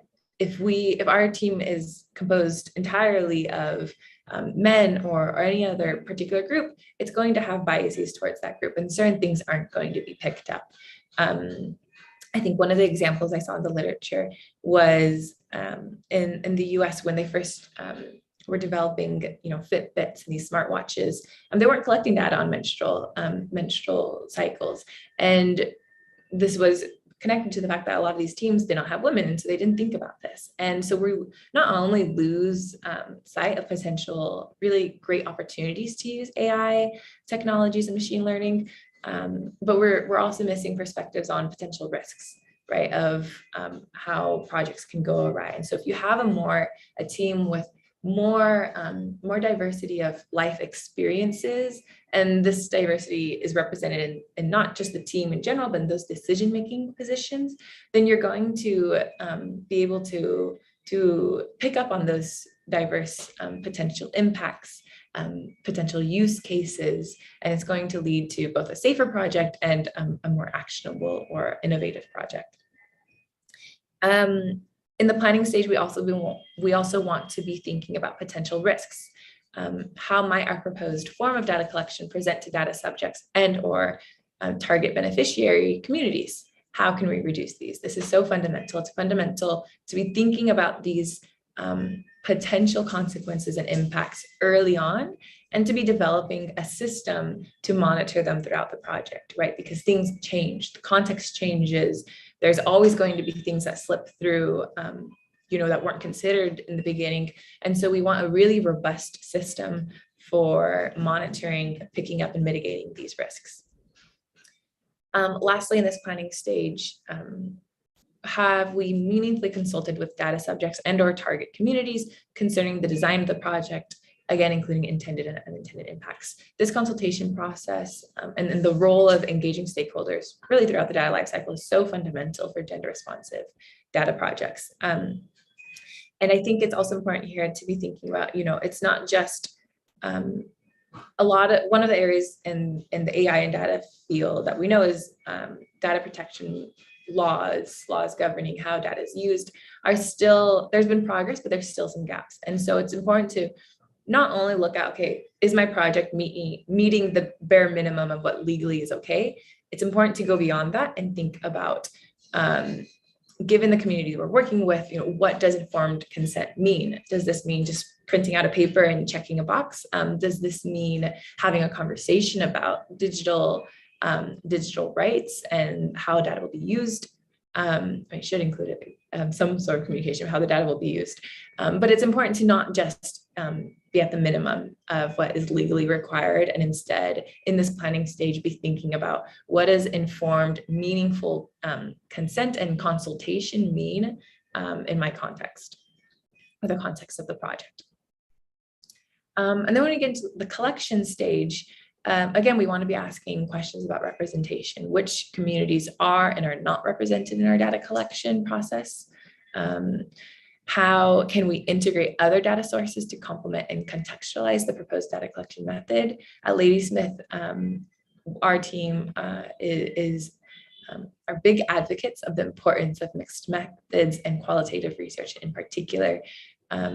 Quantitative data is obviously immensely powerful, but it can sometimes fail to contextualize problems or fail to pick up on the drivers of different problems. And so we want a mixture of methods to be able to better contextualize what our data is showing, and so qualitative methods are quite important there. Again, this question of informed consent that I already spoke about, how are we getting it? How is it being confirmed? And what are the possible risks, such as visibility exposure, introduced by collecting and sharing data on marginalized communities? Again, this idea that we want to continue to monitor throughout the collection of data, what risks are being presented, how are they changing, and how can we make sure to address those? And lastly, sharing. So as I mentioned, one of the focuses of this presentation is on gender responsive data projects, not just to ensure that we are mitigating, responding to risks of harm, and protecting human rights. That needs to be first and foremost the priority. But gender responsive data projects are also really key for actionability. Having these conversations, going through these questions is really key for ensuring data uptake. or the use of whatever we're innovating based on this data collection. And so when we get into the sharing stage, some of the things we recommend asking are, how have we addressed potential disconnects or technical capacity gaps among our expected data users? AI researchers are going to have a different knowledge and vocabulary of some of this technological innovation compared to perhaps the end user. And so we want to make sure we're analyzing, how will this research or findings be used? Is there maybe a gap in understanding that we can address, or can we visualize this data differently? Can we present the product differently to make sure it's actually used? So that goes into the second point too on have we considered producing data sheets or user-friendly visualizations to ensure data is accessible? And then lastly, what plans have we made to strengthen communication and collaboration between our team and data users? Are there opportunities for iteration? So here again, this engagement with stakeholders is so fundamental to ensure that there's really deep collaboration and partnership, and ensure that AI research and innovation is being applied and used. So again, as I had mentioned earlier, a lot of what I've shared today is featured in our technical brief series that Ladysmith developed with Gender at Work and IDRC's AI for COVID initiative. And so I'm happy to share that in the chat after this presentation, along with also the link to the Gendering AI report that I mentioned earlier. For the AI4D initiative, we'll continue developing technical briefs to support knowledge generation and actionability in this space. So do keep an eye out for that. And with that, I believe that's all. So thank you so much for sharing this time. Here's my contact information. Here's where you can find us on Twitter. It's been a really great, joy to share this information. I hope it resonates. And if I can just leave any message, we need to be reflecting on our data processes, asking these questions again, because we know AI gone awry can create serious risks of harm. There's numerous examples. If we think about data collected for and leveraged for the diagnosis of heart disease, we know that because it is biased towards men, women have disproportionately or have faced much more higher rates of heart attacks. And so I believe I'm quoting that right. It might be a bit off, but we know that data has consequences. AI, it's not too new. It's new in the grander scheme. It's not, we now know enough about potential harms to be able to be responsive and proactive and be leveraging what we know about gender feminist research methods and gender responsive data to ensure that these projects are safe and furthermore have really positive actions and impact. So I'll close with that. Before I continue rambling, I'm going to stop sharing my screen and I'll share just a few resources here.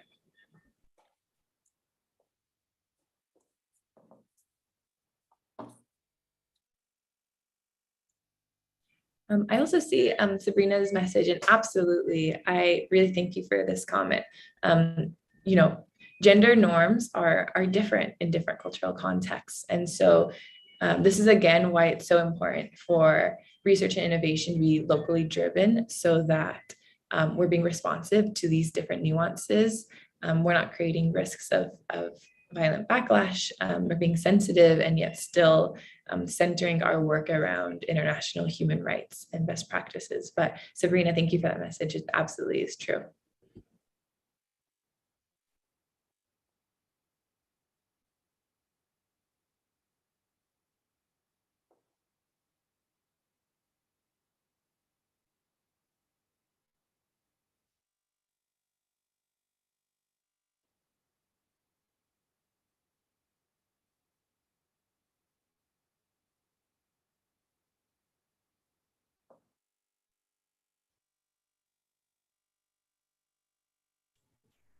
Thank you so much, Alex, for the presentation. As you're sharing some of the resources, I see we still have Dr. Nick with us as well, so that's great.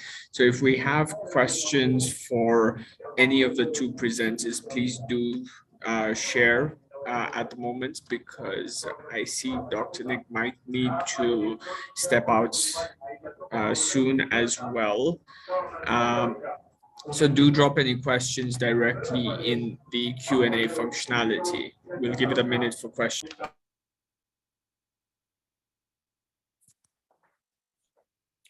Yeah, there was a question asked while Alex was talking around government.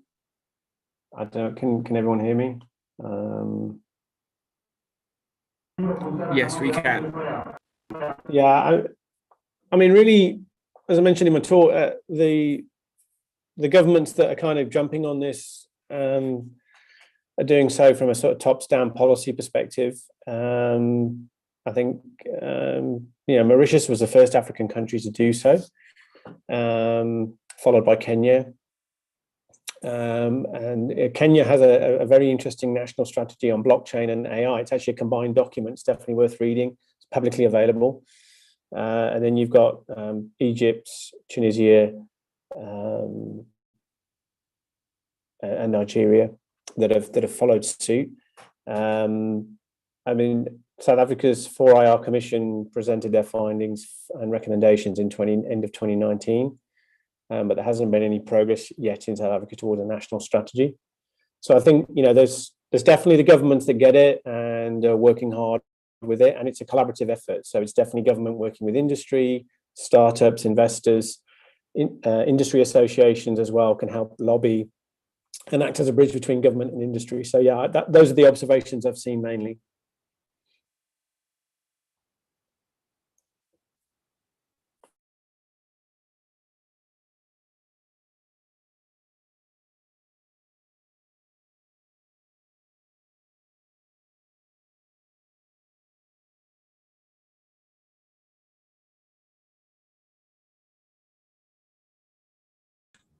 Thank you so much, Dr. Nick. I don't see any other questions directly addressed to you. Thank you so much for joining us. It's been great having you. Take care and we'll catch up soon. Alex, I believe there's a question for you in the chat. Feel free to answer it live.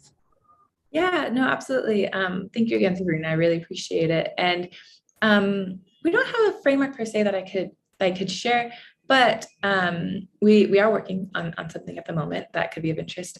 So once we get to sharing some of the findings from our Costa de Mujeres project, I think it'll speak to more of this or contribute to the evidence that I was sharing today.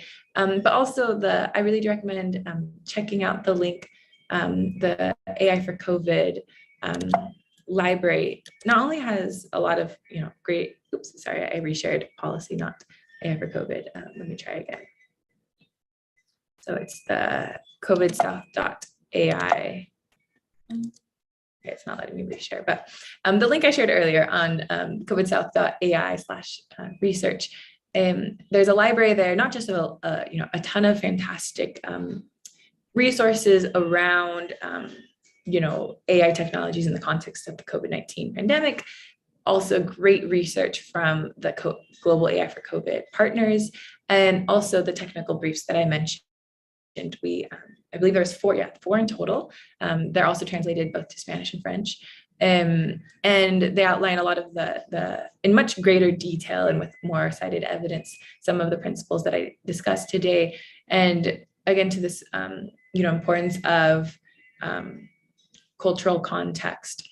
The frameworks or the principles shared and recommendations shared, I would say are broad enough that they can be adapted to different contexts. And if anything, actually what they seek to do is ensure that research methods are context appropriate. So I would really recommend checking those out. And I will also share my email in case anyone has any further questions. Yeah, but thank you, Sabrina, for that question.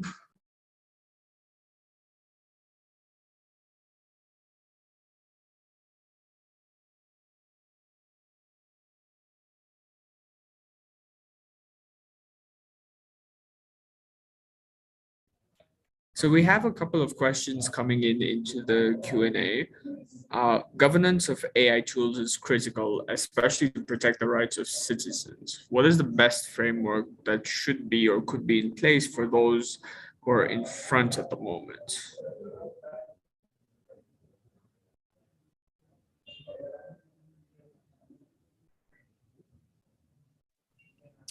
Yeah, great question. I can answer, but I don't know if this is this posed at both at me or at both of us. Not sure. So I can give just a really brief answer. And I said there's another question here too on who should be validating these tools to assure the public are safe. Both fantastic questions. It's early morning here and it's escaping me, but the European Union has done a lot of great work on data protection policies. I do apologize, my morning brain might be a bit off, but it'll come to me. My understanding is that that's perhaps the strongest policy framework we see so far, but even that I wouldn't say goes far enough. I think there is still quite a bit of work to do. And so that leads actually to the second question, who should be validating these tools and policies? And what we need to see, in my opinion, is more engagement with those civil society organizations and community-based organizations that are identifying the real grounded impacts of data violations. And we need more grounded research on what those look like and have that evidence and that really impact-based experiences informing and validating which policies are working. And of course, I think given the global nature of these technologies, having global frameworks is really critical. But also there needs to be local contextualization and making sure policies are responsive to local context. So that's my brief answer. I don't know if that's helpful. And I don't know if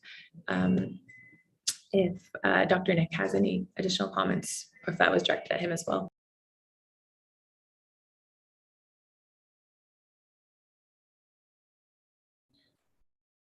I believe Dr. Nick had to drop off, so we can just take that any questions coming in you'll help us with.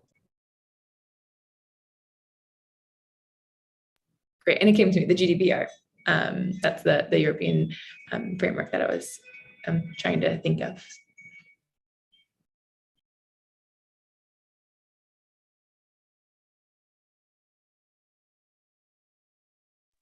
I see another question here. 40% of all women aged 15 to 49 years have experienced physical violence, according to the World Bank Group. Tanzania, what can AI come in to elevate this issue?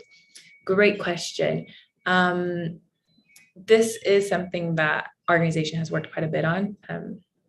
As I think I mentioned earlier on, my work at Ladysmith is really focused at the intersection of gender, technology, and gender-based violence. And so a few things, what we're seeing in the evidence, what we're seeing from stakeholders is one of the really important areas where AI can support the response to gender-based violence, which includes intimate partner violence, physical violence, sexual violence, psychological violence, is in technology-facilitated violence. We have, there's a growing evidence base on the immense proportions of violence that is facilitated by information communication technologies, whether we're talking about social media platforms like Facebook and Twitter, or direct messaging applications like WhatsApp. And so we know that this violence is highly prevalent across diverse cultural contexts. Previously, I think the assumption was this is just something affecting young people, it's just affecting urban people, and no, that's not true. There's strong evidence. I believe it's from Policy actually may have published this research as well.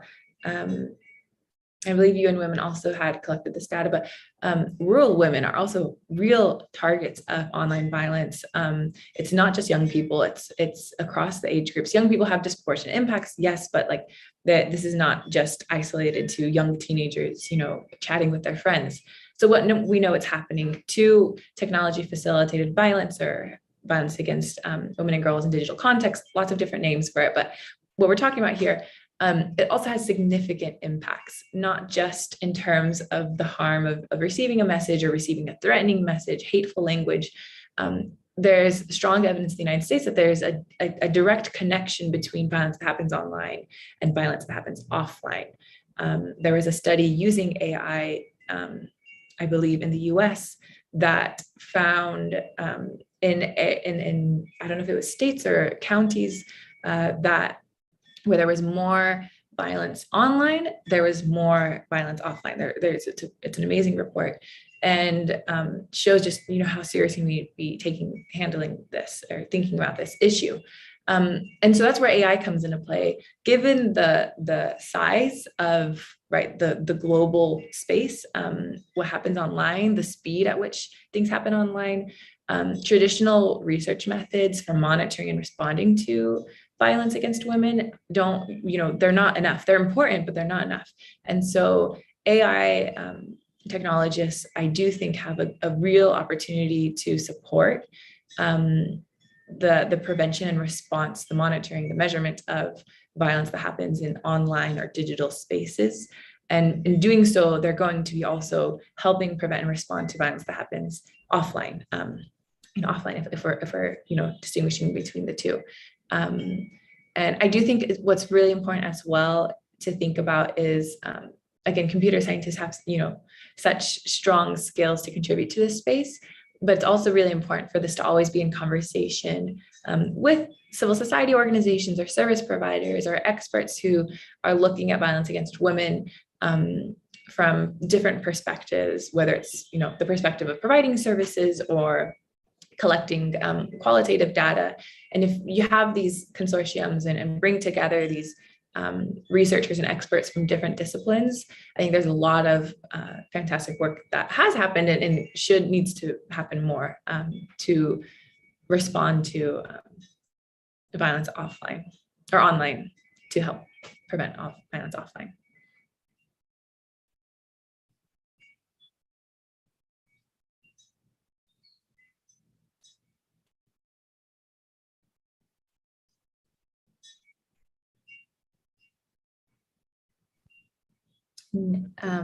Dennis, I see.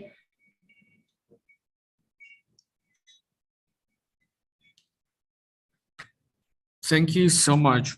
We will put a pause to the Q&A session here. If you'll still be around in case any questions do come through, feel free to respond directly in the Q&A or in the chat. For the time being, I'd like to invite Donald for the next session with the topic of artificial intelligence and digital rights of women in Malawi, a framing theoretical approach.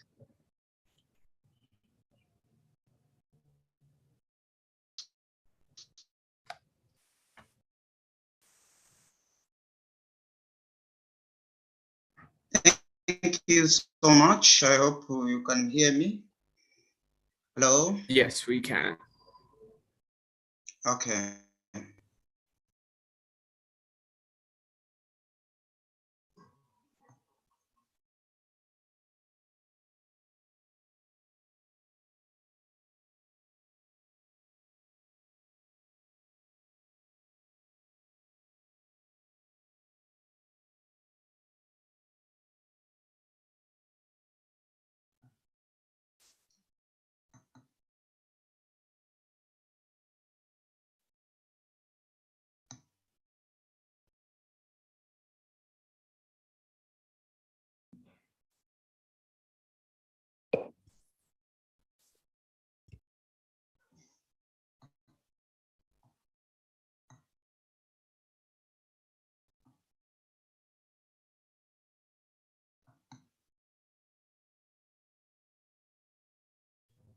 Donald, please feel free to go ahead.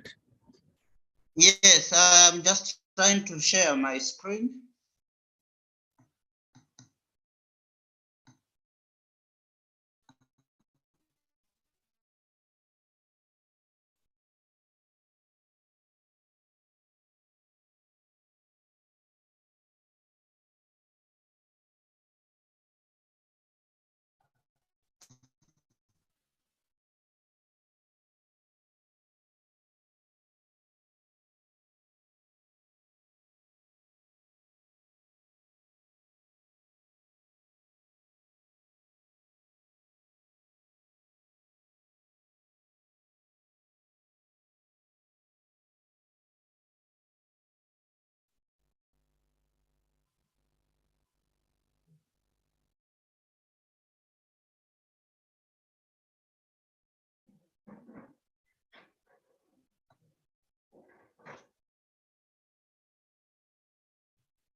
Can you see my screen?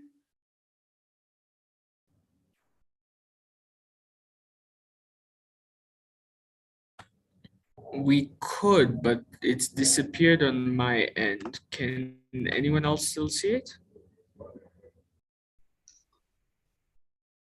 Yes, I can see your screen now. Okay. Is it okay? I think let me put in Yeah, present. it's okay. It's okay. Yeah, it's okay. But it's always the Yes, you can presentation just mode. put it into presentation view. Okay. It's now clear. Okay. Not I hope yet. now it's clear. Oh my God. Put it in presentation view. I think it will be better. I put it, I think, let me copy it again, start.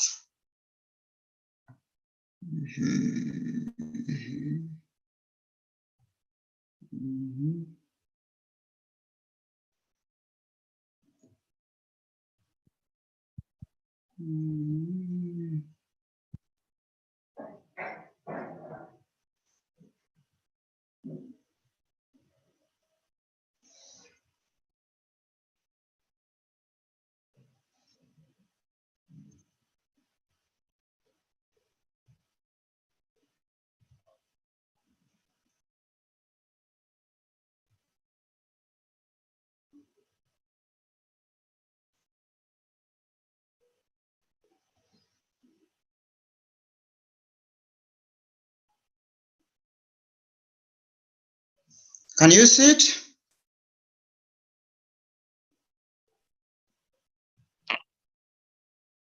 Hello?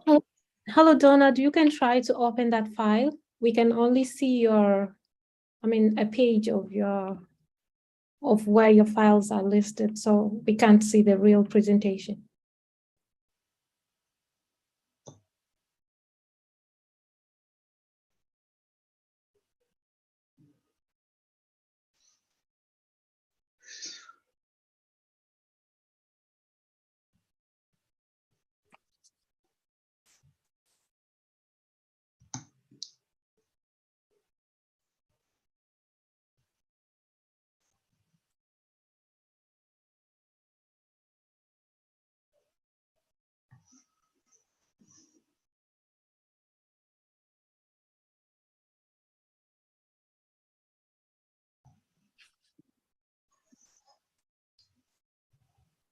Still more?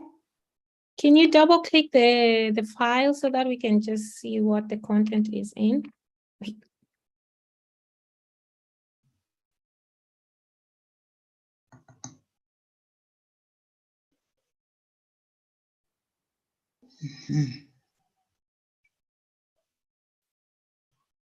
We can see your screen. We can see your screen. Except that the file is not opened. No, we're only seeing the folder. So if you reshare, just share it with the presentation like you had originally done. Yeah. But my side is like the screen is shared, but it cannot open. Why, my God? Hello? You can stop sharing and then share again by using the a fresh resharing.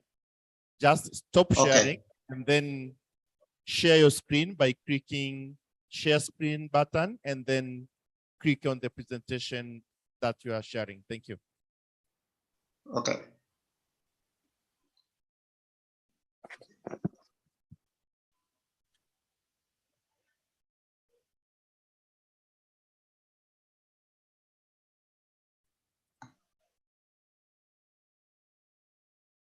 Because the file that I'm supposed to see them.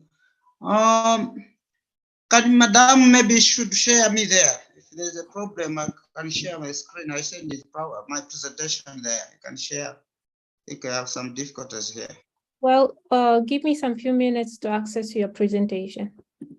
Yes. Otherwise, we don't In want the to keep meantime, people. Yeah, in the meantime, Rosie, if you're all right, let's go ahead with your presentation and then we can come back to Donald's. Okay. Yeah, sure. I can just do my presentation. Can you all hear me? I was about to share. Yes, we can. Okay, Gloria, you can continue. Okay.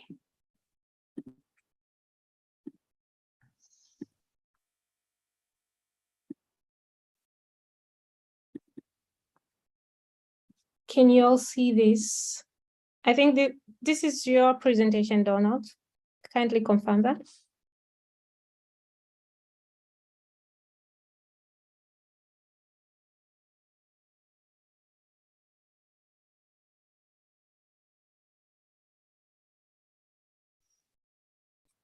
Is everyone able to see my screen? Yes, we can. Okay. Donald, can you see her screen? Yes, I can see the screen. Thank you so much, Brianna. My name is Donald Malanga. Work as a librarian and academic researcher at the University of Livingstonia. I'm also a PhD student in information systems at the University of Cape Town in South Africa. So my presentation is just very short, but at the end of the presentation, I will share you the Word document of my research.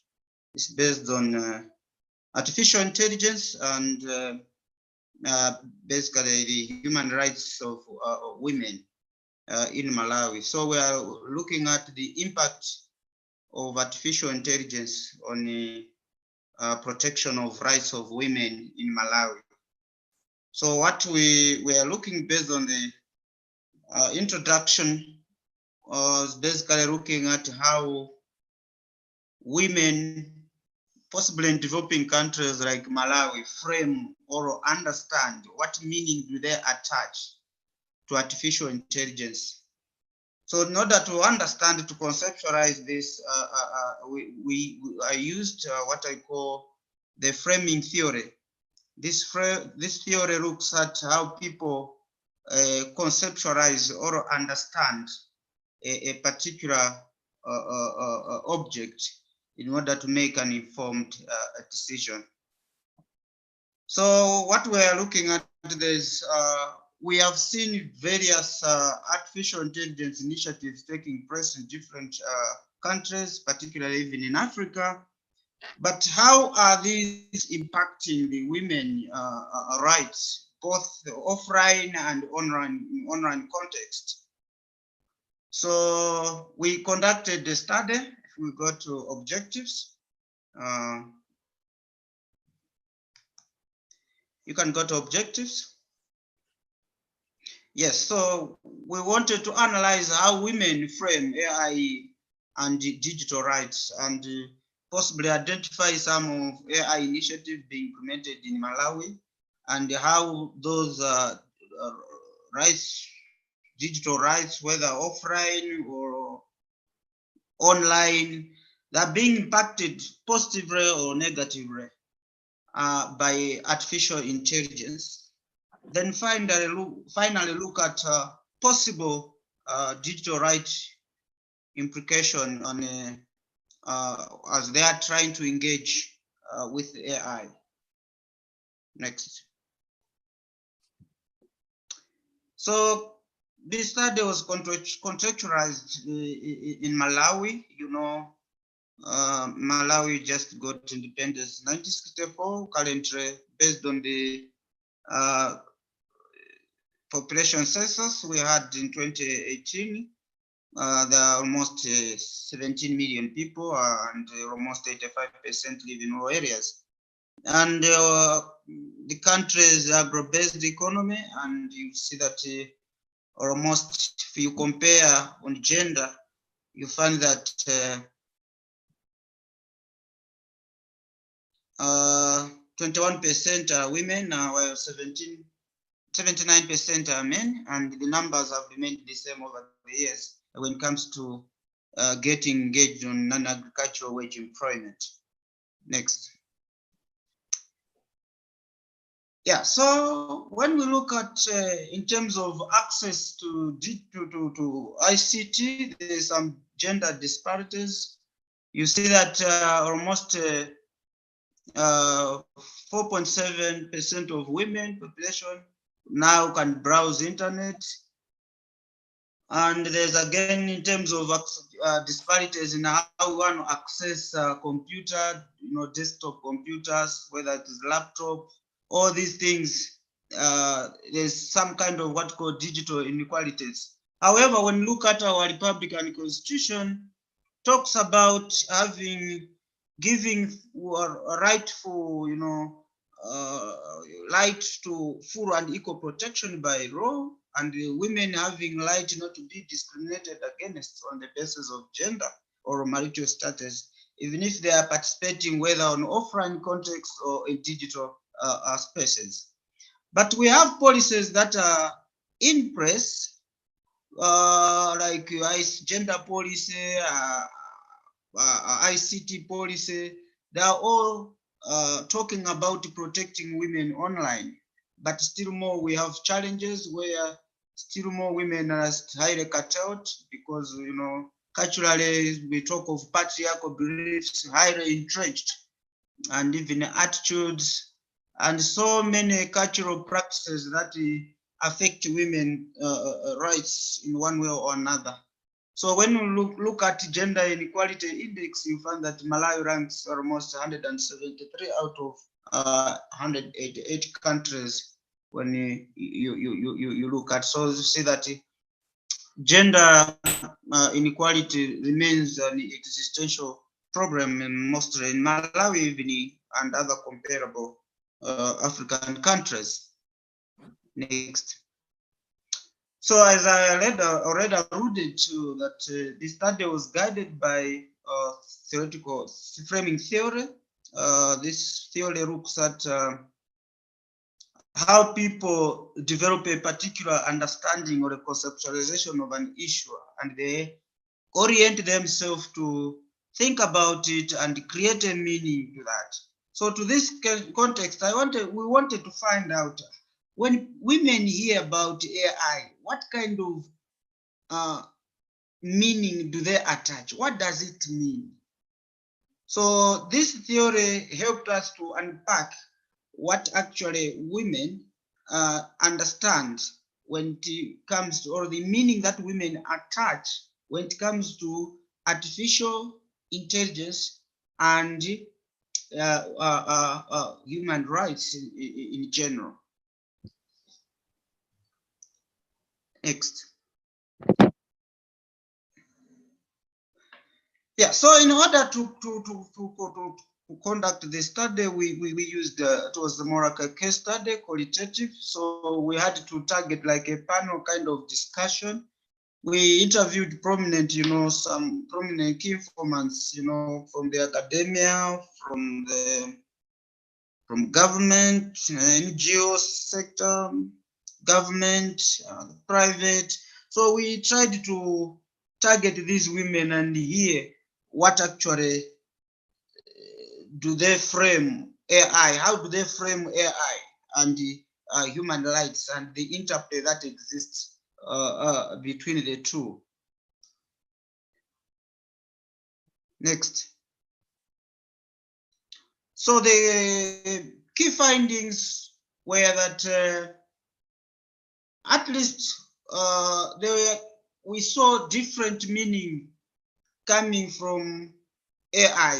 AI has got different dimension. Some could define it just as a robotic or an automatic machine or something like a sensor or a biometric device. So others had different views. Similarly, when it comes to digital rights, women defined digital rights as something like an entitlement that even women are supposed to enjoy from birth, even when they're transacting online.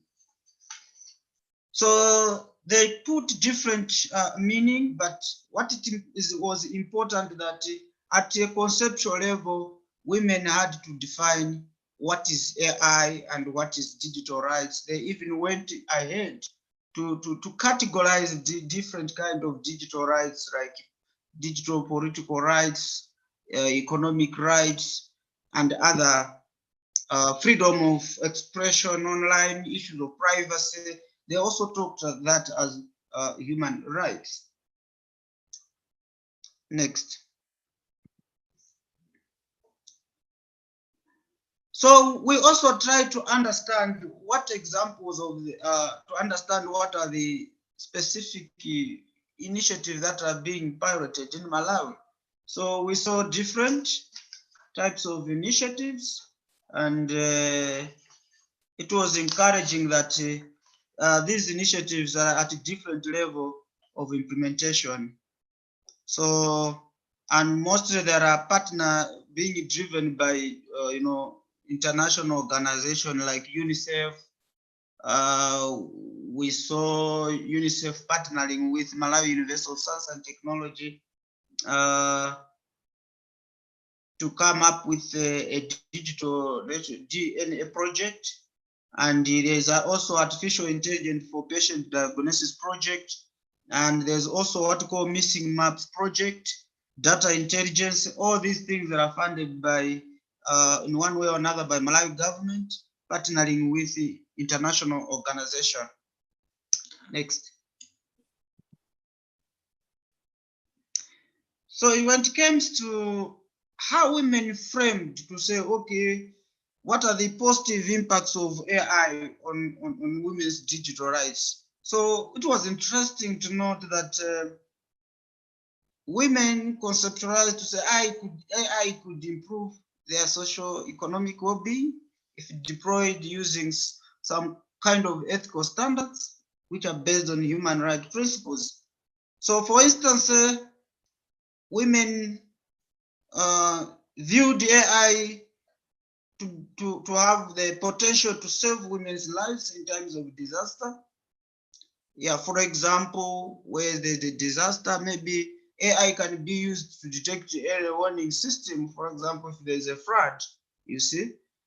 They also viewed AI could improve women's agricultural livelihoods. You know, in Africa, I don't know, maybe in other like Tanzania or Kenya, you find that statistics or literature indicate that most women spend more time on, you know, on this small scale farming. And if we can use AI, maybe could help again even to predict maybe weather patterns, or if there's some pests happening somewhere, AI could be used to predict those occurrences and inform women how better they can address those problems. Women also said that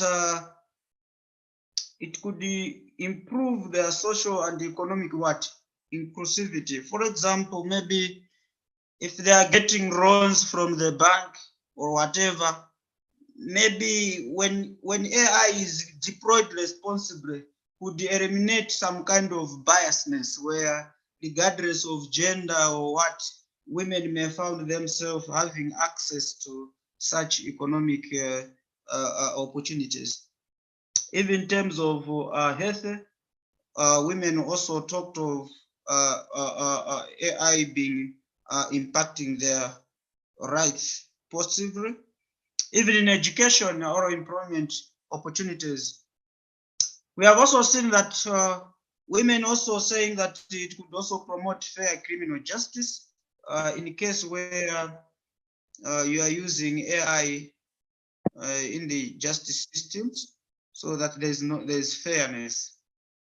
So these were some of the positive aspects how women framed AI to have a positive impact.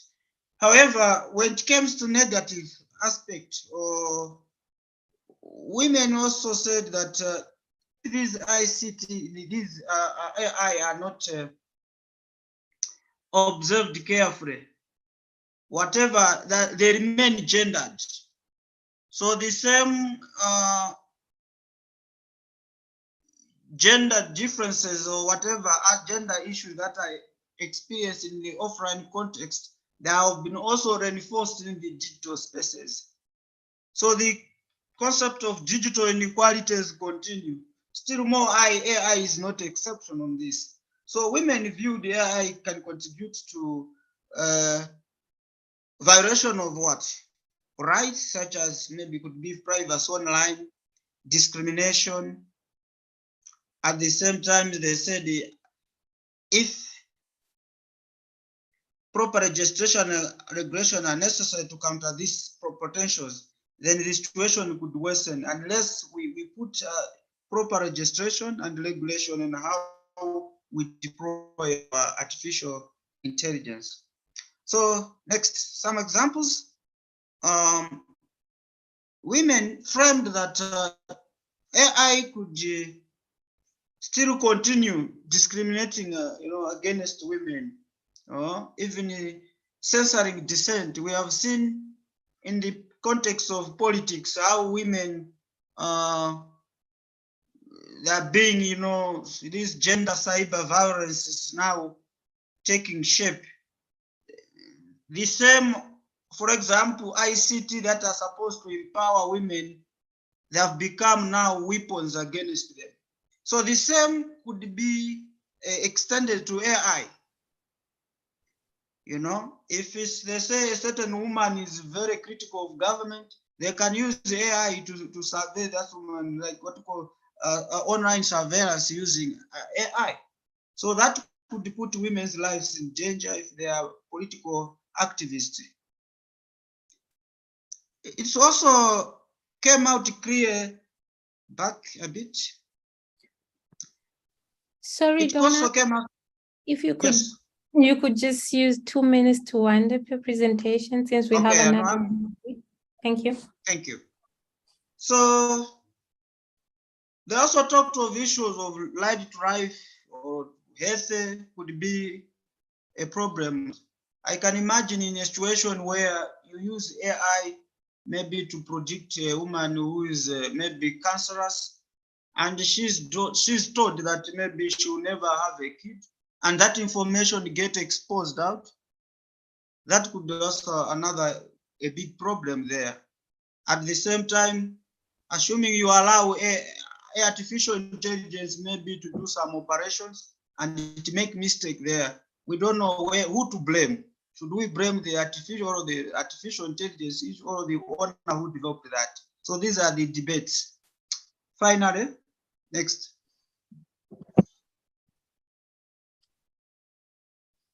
Yeah, so that's how this report looked like a study how the women viewed or framed the AI and how this AI impacted positively or negatively on their rights in Malawi. However, women also feared that if this AI initiative being implemented in the country could also cause harm, more harm than good if proper registration are not put in place. So what this study recommended are that, next. So currently, for example, in Malawi, we don't have an AI strategy. So if we don't have an AI strategy, we don't know what kind of roadmap can we have if we were to take AI as an innovation that can improve or enhance socio-economic development in the country. And we also look, currently Malawi does not have even a data protection registration. We are just using cyber security. We have just a bill that's not even enacted into law. So if this could be enacted or could improve a bit the situation. And it was also recommended that maybe human rights risk assessment should be conducted before these AI technologies are deployed in the country. So the civil society also should work together with government and other partners to make sure that they build the capacity, especially how women can participate responsibly on various AI regimes. So this was a small research. So that marks the end of the presentation.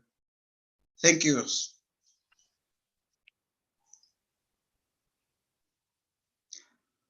Well, thank you so I'll much. provide yes, I'll provide a link where people can read the whole document. It was a report by GIS 2019 that people can read it in full. Thank you so much. Sure, thank you so much for that. And we'll jump to the next presenter, who is Rosie. Rose, get ready to share your screen and start the presentation. Thank you, Gloriana. I'm going to share my screen.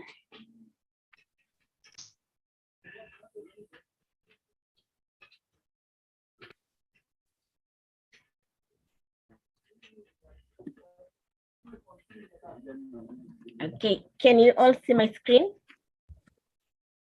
Yes, we can see that. Okay, thank you. I'll start right away. My name's Rosie Hiromini Mlai. I'm a final year student at the University of Rwanda, Center of Excellence in Data Science. And I'm also a data science intern at Tanzania Data Lab, D-Lab Tanzania. And here I'm going to present a work that was part of my final year project research that I did on convolution neural network for potato leaf disease detection. So by introduction, the main focus, of course, was in Tanzania. And we all know that in Tanzania, in many regions, they produce potatoes, but mainly in the southern highland, where we have Mbeya, Njombe, and Iringa, the major production of potatoes are done in that area. And in reference to potatoes, there are two main diseases that affect potatoes. And we have early blight, that is the disease that affect at the early stages, like maybe when the potatoes are being affected by diseases. When they appear at the early stages, it's called the early blight. And when the disease is more spread, it's called the late blight. So we have two main diseases. And these diseases, like if there is early detection and identification of this disease at early stage, it would help farmers to increase their production, the quality and the quantity of their productivity. Also, the problem that we main see to come up with this project was like, we all know that a path to good agriculture productivity depend on the disease suspectability and of crop, as well as early disease detection. So there are some problems that hinder farmers, like to how to, when they want to detect diseases at early stages. First, we have lack of required infrastructure, like there are no diagnostic tools to detect these diseases. And what farmers are doing right now is like they are doing this manual detection by consulting the agricultural experts like botanists. So yeah, the process is mostly manually and it is time consuming. And the solution, of course, is not scalable. And that's why we come up with this. So this model will fill the gap of traditional method of disease detection with convolution neural network model that improve recognition recognition of diseases and enhance the disease diagnosis accuracy while lowering cost. So the objective of the research was to first to know the features of the diseased plant, like to extract the features of the for the detection of diseases from the image of a potato plant. Also, the other one was to train now a CNN model that will accurately classify disease in potato leaf images. And then after training the model, another objective was to evaluate the model performance and also to perform the confusion matrix. After performing the model performance and seeing the generalization, the generalization ability on the unseen data, we also had to perform the confusion matrix analysis to know, like, if the model can classify well some plants and cannot classify other, some images and cannot classify other images, what causes the misclassification? What are the classes that are mostly misclassified? That's why we perform the confusion matrix. So the significance of all this study is the prediction of potato disease at early stage. Farmer will be able to predict, to detect diseases at early stage before they spread to other plant. It also allows the preventive measure to be taken, as well as the reduction of economic and the production losses. It also aids farmer to understand what disease might be affecting their crop. Maybe it's early blight or late blight. And they can also take the preventive measures or the measures to prevent the spread of that disease to other plants. Also, this is in line with Sustainable Development Goals, that is agricultural sustainability. We also go through some related works.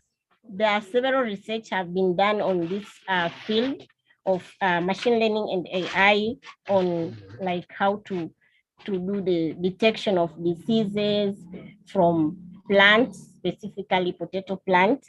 And we found them, say, the recent study. One of the recent study that was done by Tiwari and others on 2020. And they used the concept of transfer learning and have developed an automated system to diagnose and classify disease in potato leaf. And they achieved the accuracy of 97.8 over the test data set.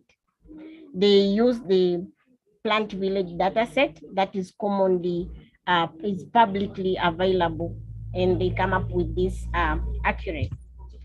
So this one is like an example of the related work that we go through.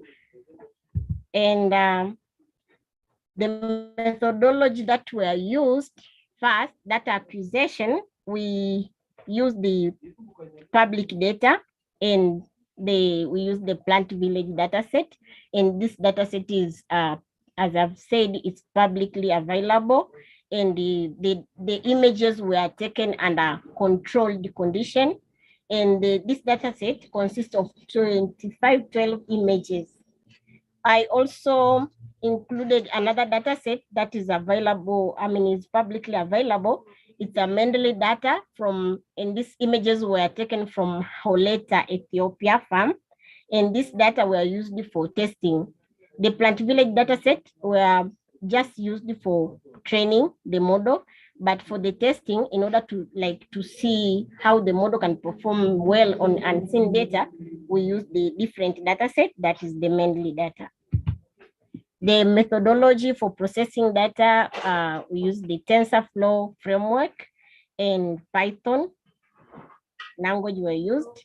Colab notebook, we choose Colab notebook because of its high computational power, and you can get the access to use the GPU instead of the CPU. Yeah. For the machine learning method that were used was the convolution neural network. And convolution neural network is a class of deep learning, deep neural network, and it is mostly used to classify images, mostly. And the advantage of convolution neural network itself, it has the capability of automatically extract the features from the image. It knows what features are important and what features are not important when extracting the features. And with this CNN, the model was trained from the scratch. There are two ways you can train the model. You can use the transfer learning, or you can train the model from scratch. But for us, we opted to we trained the model from scratch. And this was the methodology that was adapted. A CNN, this is how the CNN method, architecture look like. You have the input image, the image that you want to classify, and then it will pass through some convolution layer, pooling layer, flatten, and other function like dense, and also like on this place we have that part of feature extraction, that convolution, I mean CNN does by itself automatically. And after doing the feature extraction, now it's now started to do the classification to say based on what features it has extracted to know, and the classes that you have from your images, the convolution neural network will be able to now to classify this image belong to this class and this belongs to this class, and it's where we get the output. After training the model, after doing all the data processing, and a lot of techniques used like augmentation of the data to get the enough data set, here were the result. So 3 metrics were used like to measure the performance of the model, and these were accuracy, F1 score, and confusion matrix. So the model was trained using 2 different optimizers. We try first Adam optimizer, and also we do the SGD optimizer to see which one performed best. And from this table, you can just tell like SGD, the model that was trained from scratch with SGD optimizer gives the best accuracy of 98.9 accuracy, both on the training and testing, and the validation test, and also an F1 score of 98.8. And we only had 2 misclassifications. But for the other one that we use, the Adam optimizer, we got 5 misclassification, like 5 images were misclassified with F1 score of 97 and accuracy of 97.2. This was the result. This is the table of the result. And here, so from this result, we found that like first, the result was it was just a result of combination of the 2 data sets. Like this study used the combination of 2 data sets, plant village and manually data, to get the best result. And the model was trained from scratch. The best one, or the baseline model, was the one that was trained with SGD optimizer. And the resulting model, as I've said, it gives us only like 2 misclassification. After performing the confusion matrix, it gives only 2 misclassification that are equivalent to 0.01. That is not bad. And what does this tell us now? So yes, the model performs better, but there are times the model will not be able to understand or to well classify a certain image. And when we go deeper to find what is the reason, what causes the misclassification thing, we found that like there were 2. Of course, we had 3 classes. We were classifying 3 classes: the early blight, late blight, and the health. So we found out like the early blight and the health class were mostly confused by the model. And we just found like, of course, CNN, although CNN is very smart at understanding the features of an image, it also like it was relying more on the health part of the image, because as we can see up there, here, like the health leaf and the early blight, they don't have much differences. So what CNN was doing, it was like for the early blight image, it was relying more on the health part and forgot the affected part. And that's why we are getting this misclassification. Yeah. So by saying so, I would like to conclude by saying like the finding of this study conclude that technology plays a big role in agriculture sector. But as like we can see, the application of machine learning and artificial intelligence farmers can use this maybe solution that are developed from machine learning and artificial intelligence to detect disease and be able to use the right control measure before the diseases affect the or spread to other plants. And we have also seen that using the traditional method of disease detection, it takes a lot of time, and that solution is not scalable. So the resulted model from this study can be used as a disease detection solution to help farmer increase the quality and quantity of their potato farming by identifying disease at initial stage and taking the right control measure. So this was the conclusion. And by saying so, I would like to say thank you all for listening. And thank you all the organizer of this workshop. And also thank you for giving me the chance to present this work. Thank you. Thank you so much, Rosie, for your presentation. We are going to give 5 minutes to receive questions from the participants and to have just like 2 minutes for the presenters to respond on that.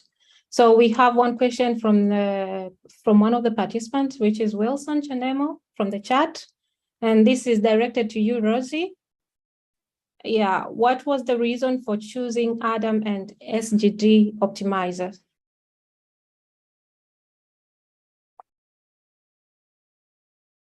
Rosie? Okay. Yes, here I am. Okay, thank you very much. So we have 2 optimizers when training a CNN model, the Adam and the SGD. So there were no what was the reason, but just what we did, we are applying see which one work best for a certain data set, because the majority of research that was done on using plant village dataset and saying all the study that was done for disease detection on crops, they were focusing on Adam optimizer. So the reason why we used the 2 of them, we wanted to see what is the difference, why maybe most of the researchers are using the Adam, not SGD, and to see how will the result be. So that was the only reason.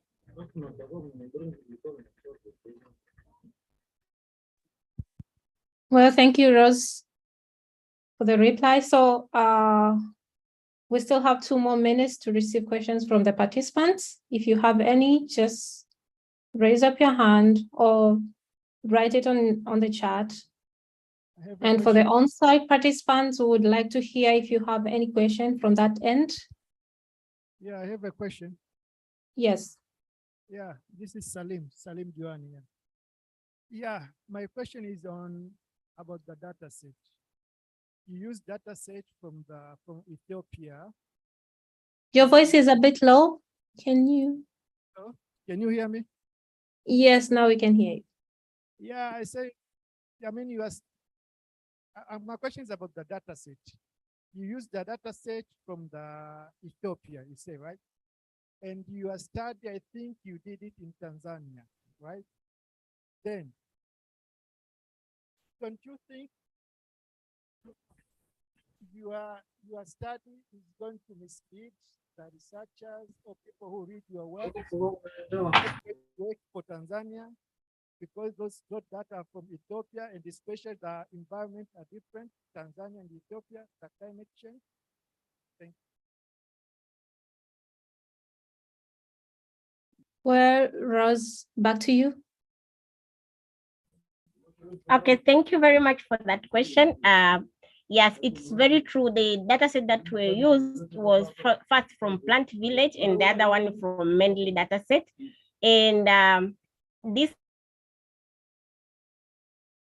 data were taken under control. I said under controlled condition. That means these images were like in the library. Then the pictures were taken like with very high devices. But for how can we use this data set to conclude the case of Tanzania? Images, potato images are just potato images, and given that they were taken under controlled condition, the only limitation is that these images were taken under controlled condition and with high quality devices. It may result, or it may give a wrong result when a farmer go to the farm and take maybe images with their own device, maybe local or the low quality. But the thing that we did to avoid that, we reduces the pixels of the images when training the model. So before training the model, the images were reducing the pixels, so it is relatable. The model can be used even in Tanzania. Thank you. Thank you, Rosie. And I don't think if you have one more question. Oh, I can see from the chat, from the question and answers.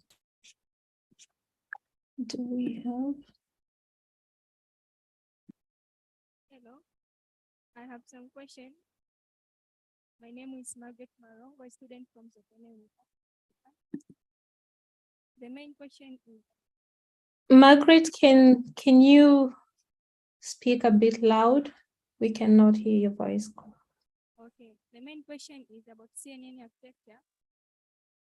I have confusing on your presentation about your architecture. As we know, in CNN architecture, there are some different architecture inside convolution neural networks like LexNet, LexNet architecture. So can you tell me which kind of architecture have you used to train your model, or you are using CNN in general? That's why I need to know. Thank you.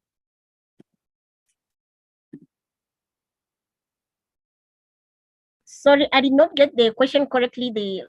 It's like you are talking very far from the mic. Gloriana, can you help to rehearse the question?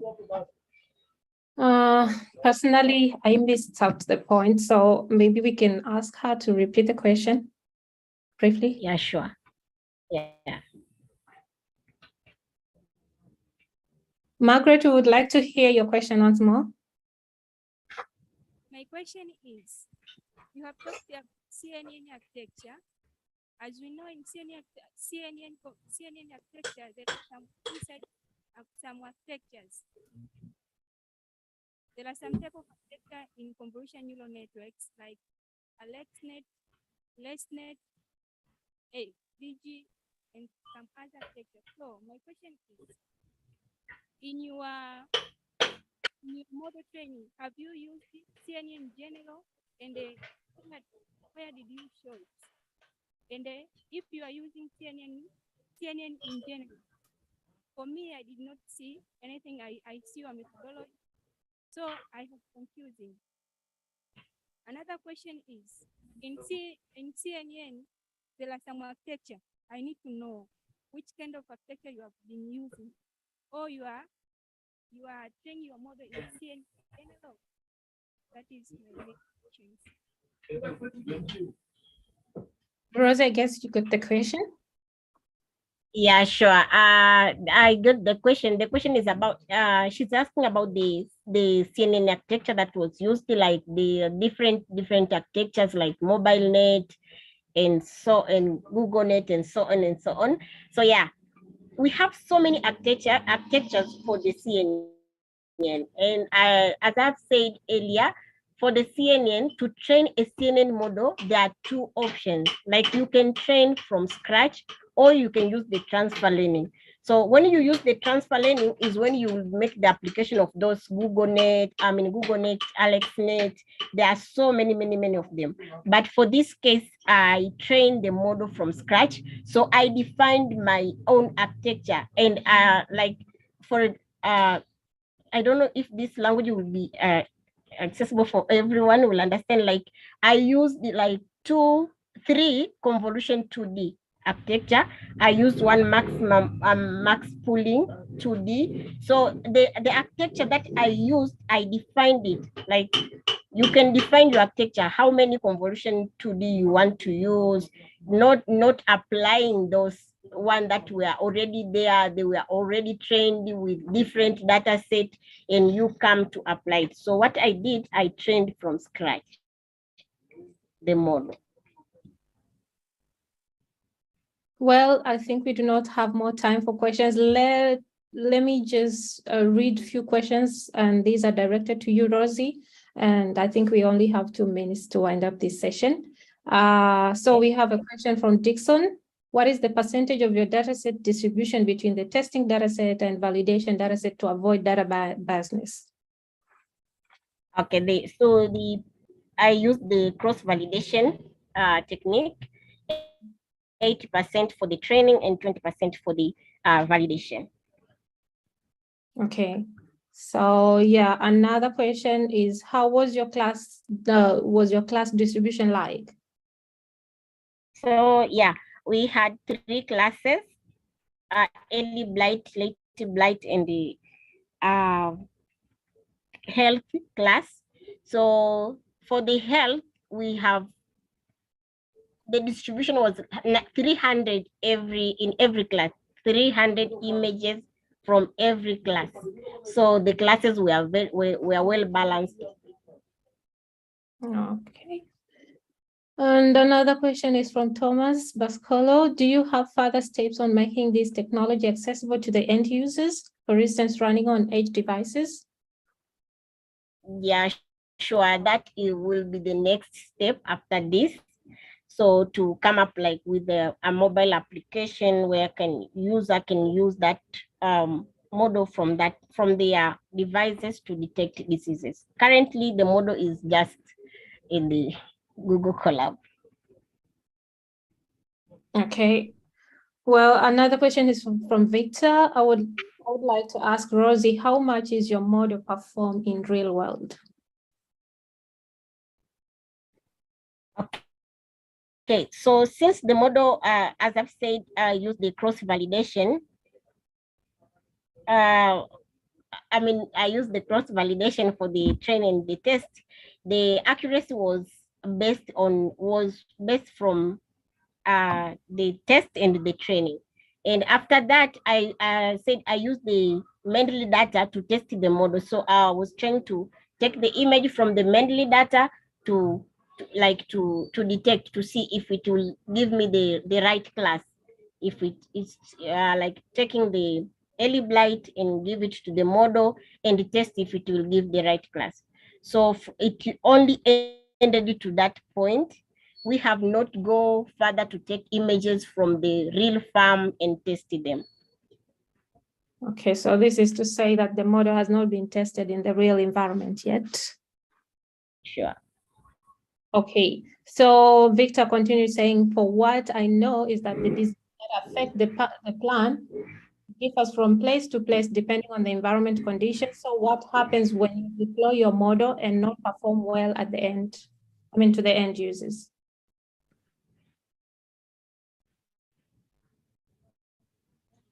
You were breaking, I did not hear what you were saying. Okay, so I was saying, Victor actually continued asking, for what I know is that things that affect the plant, it differs from place to place depending on the environment condition. So what happens when you deploy your model and not perform well on to the end users? And of course, before deploying the model, we must test it with the real data from the farm to make sure that the model work well before taking to the end user. So there will be multiple testing. So I think, Rose, you still have some questions to respond. You can continue responding to the participants from the question and answers function. And we are ending this session, yes, because we have like 10 minutes to wrap up this. Okay, thank you.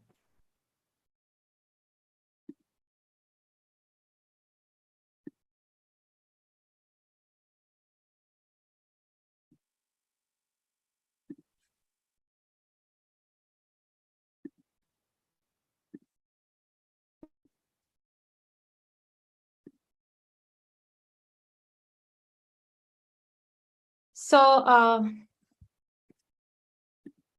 before we wrap up our day one event, before we wrap up for day one sessions, I would like to ask participants especially for the ones who are on site, you can see from the slide, you will just have to type this ment.com on your URL and then enter the code and answer the few questions which have been asked for the purpose of getting feedback of today's event. And I'm going to write this on the chat for the ones who are online, just to take 2 minutes, just 2 minutes of your time.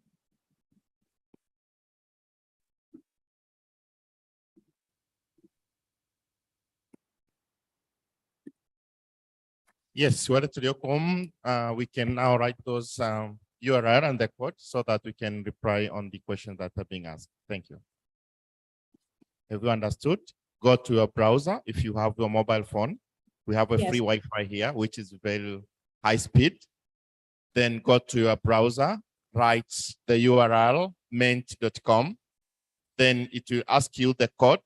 Enter the code 4624838, and then give the answer for those questions, just for the feedback and to improve our session.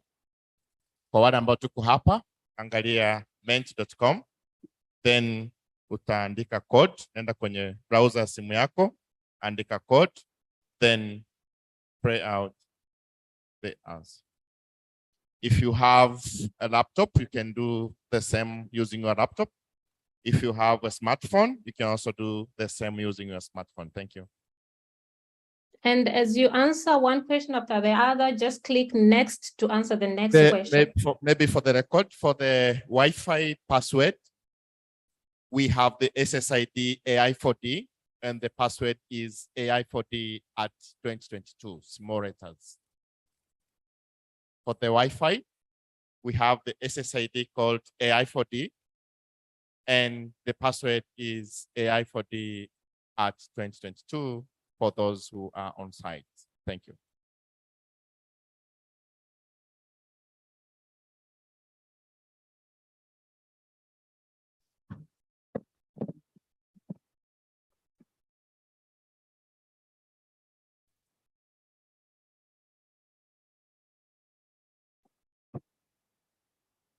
Rory, stay on the same page of Ment.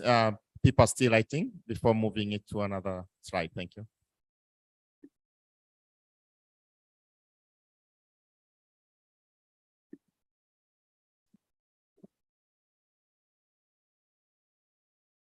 Glory? Yes, I can hear you. Oops. Okay. Oh, sorry.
We would really appreciate if everyone participated in this activity, and I hope to receive more than 100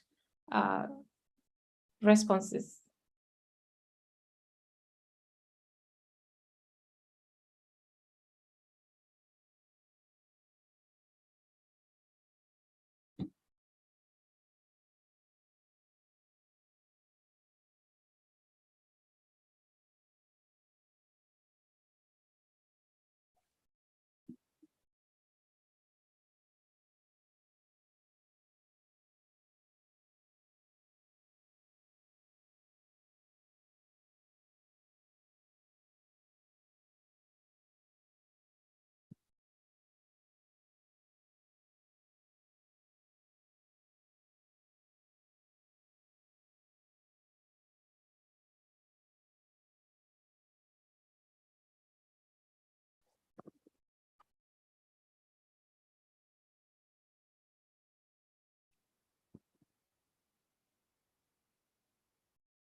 So yeah, for the sake of time, as we are continuing responding to the questions from the Mentimeter, I would like us to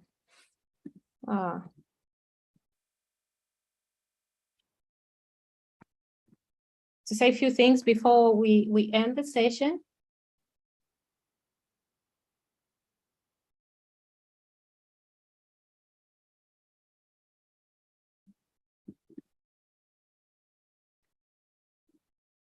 Yeah, well, on behalf of the organizing team and moderators, I would like to thank all the keynote speakers, presenters, attendees for being patient to the last minute of day one. And we also apologize for the few delays made on our timetable today due to technical faults or technical difficulties, which happened in the beginning of the sessions. So we hope tomorrow sessions will go as planned without any fallback. And as we are winding up the session, we would also appreciate if you you continue responding to the Mentimeter so that we can get the right feedback to improve the tomorrow's session. And as we are winding this today, day one, I would like us to gather for group photo on Zoom. So I'm going to ask all of us to turn on the video cameras just to take a photo. And then for the ones on site, they will be directed by Matogoro just after we end this meeting. Thank you.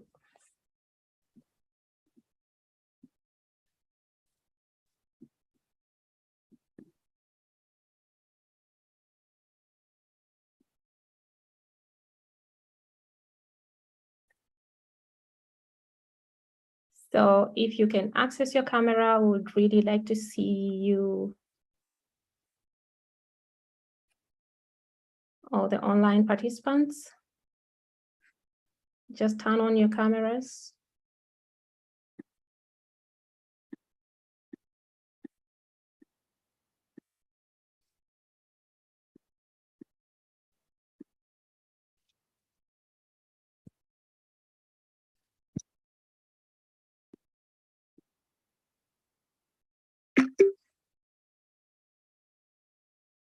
Oh, I'm only seeing, okay.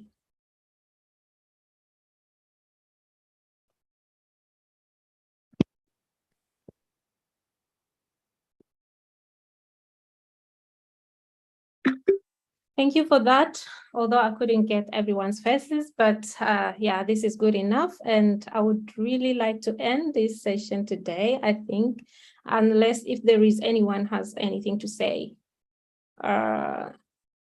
especially the PI. Dr. Nyamawe, if you have anything to say before we close today's session. Thank you. Welcome, Dr. Nyamawe. Thanks a lot, Gloriana and ESA for, as well as Jabela for moderating this day one session. I also appreciate, I would like also to extend my sincere appreciation to the speakers and panelists who have been provided a very informative presentation today. And I do believe that tomorrow we'll have a wonderful session as well.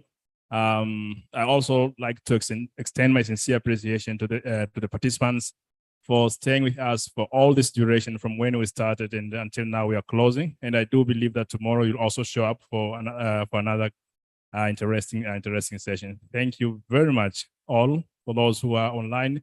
We also appreciate your time and for your valuable contributions in terms of questions and answers wherever. So thanks a lot, and I wish you a nice evening and see you tomorrow.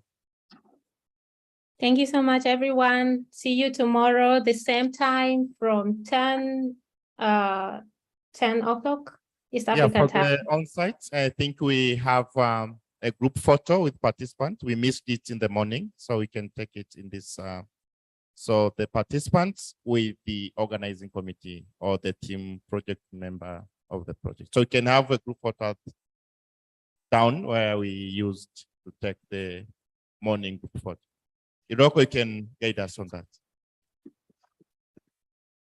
Tomorrow we will start our session at 9:30 by the registration. And For those students who have not yet registered on the registration form, make sure you register because we are trying to create a badge like this so that tomorrow we can have everyone wearing the badge. And this badge will be a ticket to get other services within the lab. So make sure you register for those sheets. Thank you.